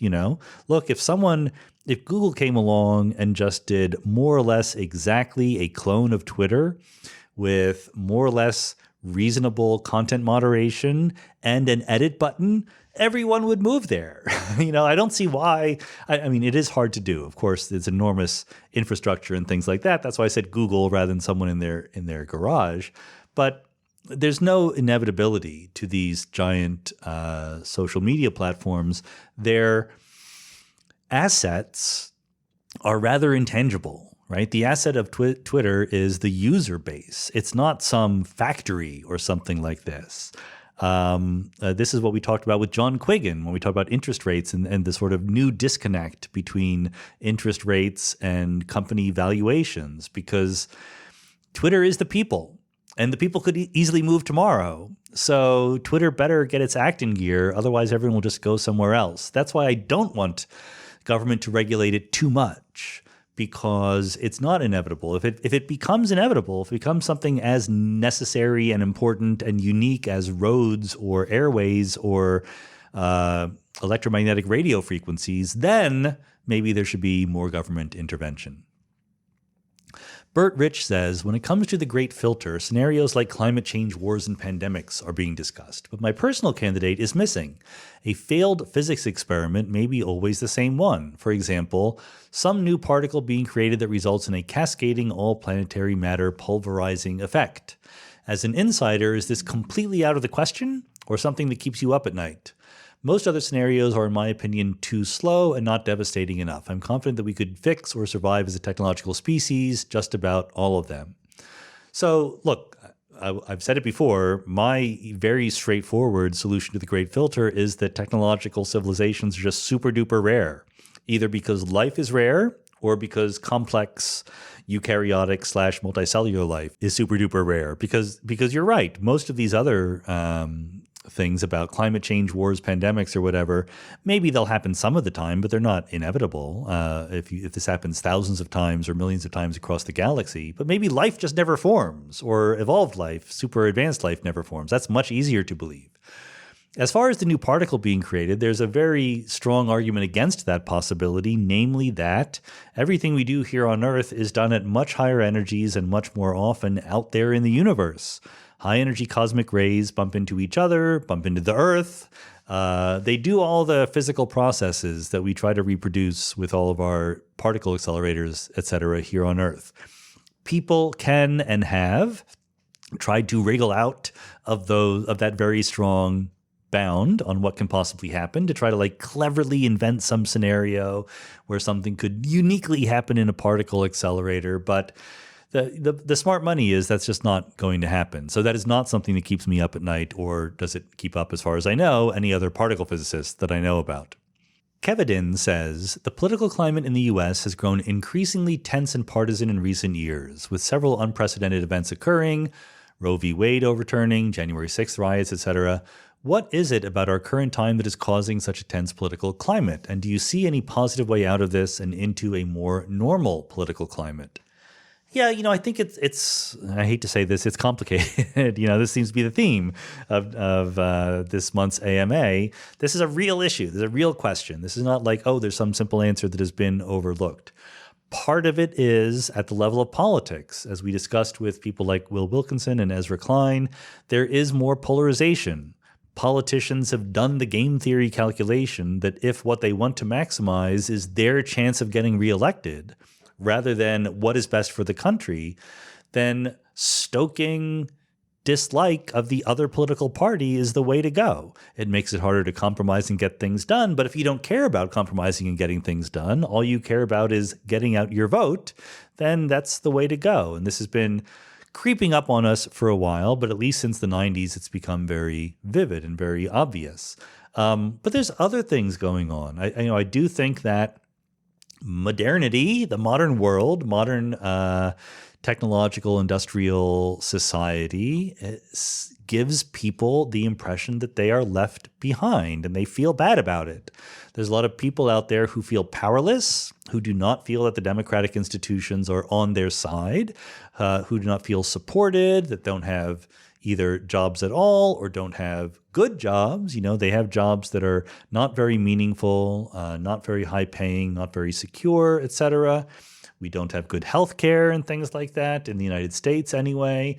And this builds up resentment. It builds up dislike of the system. And people don't always react rationally to that feeling of feeling powerless. And so they're more likely to overthrow the institutions or not to respect the institutions that they have. And then other people take advantage of that, right? They inflame those sentiments and use them to get power. It goes back to the podcast I did long ago with Edward Watts about the end of the Roman Republic, where the Gracchi brothers, who with the best of intentions, maybe, they wanted to be populists and they wanted to share the land and distribute it from, a small number of very rich people to a larger number of citizens. But the way that they did it was to assemble a mob and to pressure the Senate to go along with them. And then once you open that Pandora's box and you realize, oh, the way to get my political goals reached is not to pass a bill, but to assemble a mob, that becomes a way of operating, right? That becomes something you can do. And maybe we're getting there in the United States right now. Do I see a positive way out of this? I'm honestly not sure. Like, again, I don't mean to weasel out of this. To me, this is absolutely uncertainty. I think that we could very well get out of this. We could sort of calm down and go back to a world where there's political disagreement, but it's not always end of the world level stuff. But we might not. The United States, here in the United States, which is where I'm thinking about, which is what the question is about, but there's similar things you could say about other countries. Our constitutional system has lasted a long time, historically speaking, over 2 centuries. There's no guarantee it lasts another 2 centuries. It might not last another 10 years. Who knows? We're going to have another election in 2024. I could easily see people just go online. People have laid out the failure modes. If there's an election in which one candidate, I'll pretend not to know which candidate it would be or for which political party it would be, but you can all fill in the blanks. If one candidate wins most of the state elections and therefore wins the Electoral College, but the other candidate has supporters that are on the state legislatures or are the Secretary of State in the states where they lost, and those states choose to not respect the will of their voters and to hand in a list of electors that is different than what people actually voted for, you could absolutely overthrow the actual democratic decision of our system. And guess what? People would not like that. People would object to that. And who knows what happens next? It is not at all difficult to see a future where democracy in the U.S. comes crashing down in a very short time scale. I'm not going to assign a probability to it because I really, truly don't know. But it is conceivable and plausible in a way that 10 or 20 years ago it just wasn't. And so that's a scary thought. Anders Hector says, is it possible to calculate the contribution to entropy of a human life and how a welder or a cleaner fare in comparison to, for example, Albert Einstein or an ant or a tree? Who contributes more to reducing entropy, and what can I do to reduce the liability side of my net footprint on entropy? I would not worry about reducing the liability side of your net entropy input. There's many, many, many things in the universe that are making way more entropy than you are, like the sun.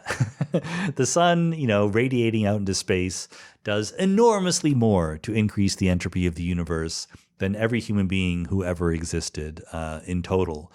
Human beings are mostly themselves at a more or less constant entropy. It's not that we ourselves increase in entropy, it's that we increase the entropy of the world around us by, eating and sweating and making noise and making podcasts and all this stuff. All of these irreversible processes increase the entropy of the universe. And so I don't think there's a huge difference. I don't know how to calculate the difference between Albert Einstein and an ant. I don't. Einstein is bigger. He ate more food, so he probably creates more entropy. But again, it's nothing compared to very natural processes out there in the universe, so I just wouldn't worry about it. Paul Duffield says, when are infinities bugs and when are they features? Sometimes physicists treat them as an indicator that the maths behind a theory no longer applies to reality in some way, and sometimes they're treated as a possible outcome. Is there a consistent difference here? Are these different types of infinity, or is it more of a case-by-case thing? I think it's largely a case-by-case thing, but there's a rough kind of guide. When you're talking about the sort of setup, the physical space of possibilities or Hilbert space or phase space or the size of the universe, the whole arena in which things play out, there's no principled reason for that kind of thing not to be infinite. We have no evidence that that's finite or conceptual evidence that it should be finite, etc. Maybe it's infinite. The kinds of infinities we tend to worry about are when a quantity within the universe that is usually finite is predicted to become infinite because of some prediction of an equation, right? Like the infinite curvature at a singularity in general relativity, or the infinity of a renormalized Feynman diagram or an unrenormalized Feynman diagram. We don't have experience within nature, within our experience of seeing infinite things in any ways. So it's those kinds of infinities within the physical universe that we worry about as predictions of our theories, but the universe itself being infinite is not something that we treat as a big problem. Okay, the last question comes from Cooper, who says, I'm going to be a father next year, and it has had me thinking about my moral responsibility to my children compared to my community and country. We're moving to a nicer house in a better school district, which I'm very aware is a privilege that many other children in this country don't have. How do you think about your moral responsibility to those close to you compared to the broader world? I don't want to further contribute to inequality, but at the same time, I want to give my children the best life I have the power to give. I put this question last because it's a whopper. It's another super duper complicated, important question. Again, going back to the very beginning of the podcast, I value these conversations. I don't just do the AMAs out of a sense of obligation, although there is that, but I actually really do get something out of some of the good questions that are being asked here. This is one of the reasons why I'm not a pure utilitarian consequentialist a la Peter Singer, because I think it's okay to put more effort into caring about your children than to caring about people elsewhere in the world or in other times that you don't know and have never met. Okay? I think that it is perfectly natural. Again, I'm a moral constructivist. So people are going to construct their versions of morality based on their inclinations, and their inclinations are to pay more attention to people close to them than to people far away. I think that's okay. I remember when we had the Moving Naturalism Forward get together, Steven Weinberg wanted to talk about morality. That was his request. He didn't want to talk about physics. And of course, everyone's like, yeah, you talk about whatever you want. But he gave a very unconvincing talk about morality because he said, I think morality is overrated. And the example he gave was that he will make an effort to recruit a hot young physicist to the University of Texas, where he was, because he wants the University of Texas to do well, even if the larger community of physicists does not necessarily benefit from that. And the rest of us are like, that's not immoral. That's just pointing out that your version of morality, puts some extra emphasis on your local environment, and that's okay. That is a version of morality. It might not be everyone's. Peter Singer wants to convince you to care about everyone equally. I think it's almost inhumanly difficult to actually do that. I don't think you should not care about other people. So that's the balance that comes in. And, whether or not we are thinking about sending our children to school, or whether or not we're thinking about regulating free speech on Twitter, or whether we're thinking about talking about gender and sexuality, it's okay to admit there are different considerations that need to be balanced, rather than saying, oh, here's the simple, clear, once and for all answer. There's a problem of inequality in the United States, in the world. I think we should make an effort to make the world better for people who are not having a good time, for people who are the lesser off people in the world. I think it's also okay to play by the rules, right? Whatever the rules are, if you're not actively hurting other people, to try to make the world better for your children is fine. To try to make their environment better is fine. Also try to make the world better for other people's children. You can do those at the same time. This is where, effective altruism sort of gets into trouble. There are people who take it so seriously that they become miserable. They think like the only good thing that I can do in the world is to give away everything I own because I'm going to save some lives somewhere else. And then they become miserable, and it's not a good long-term strategy.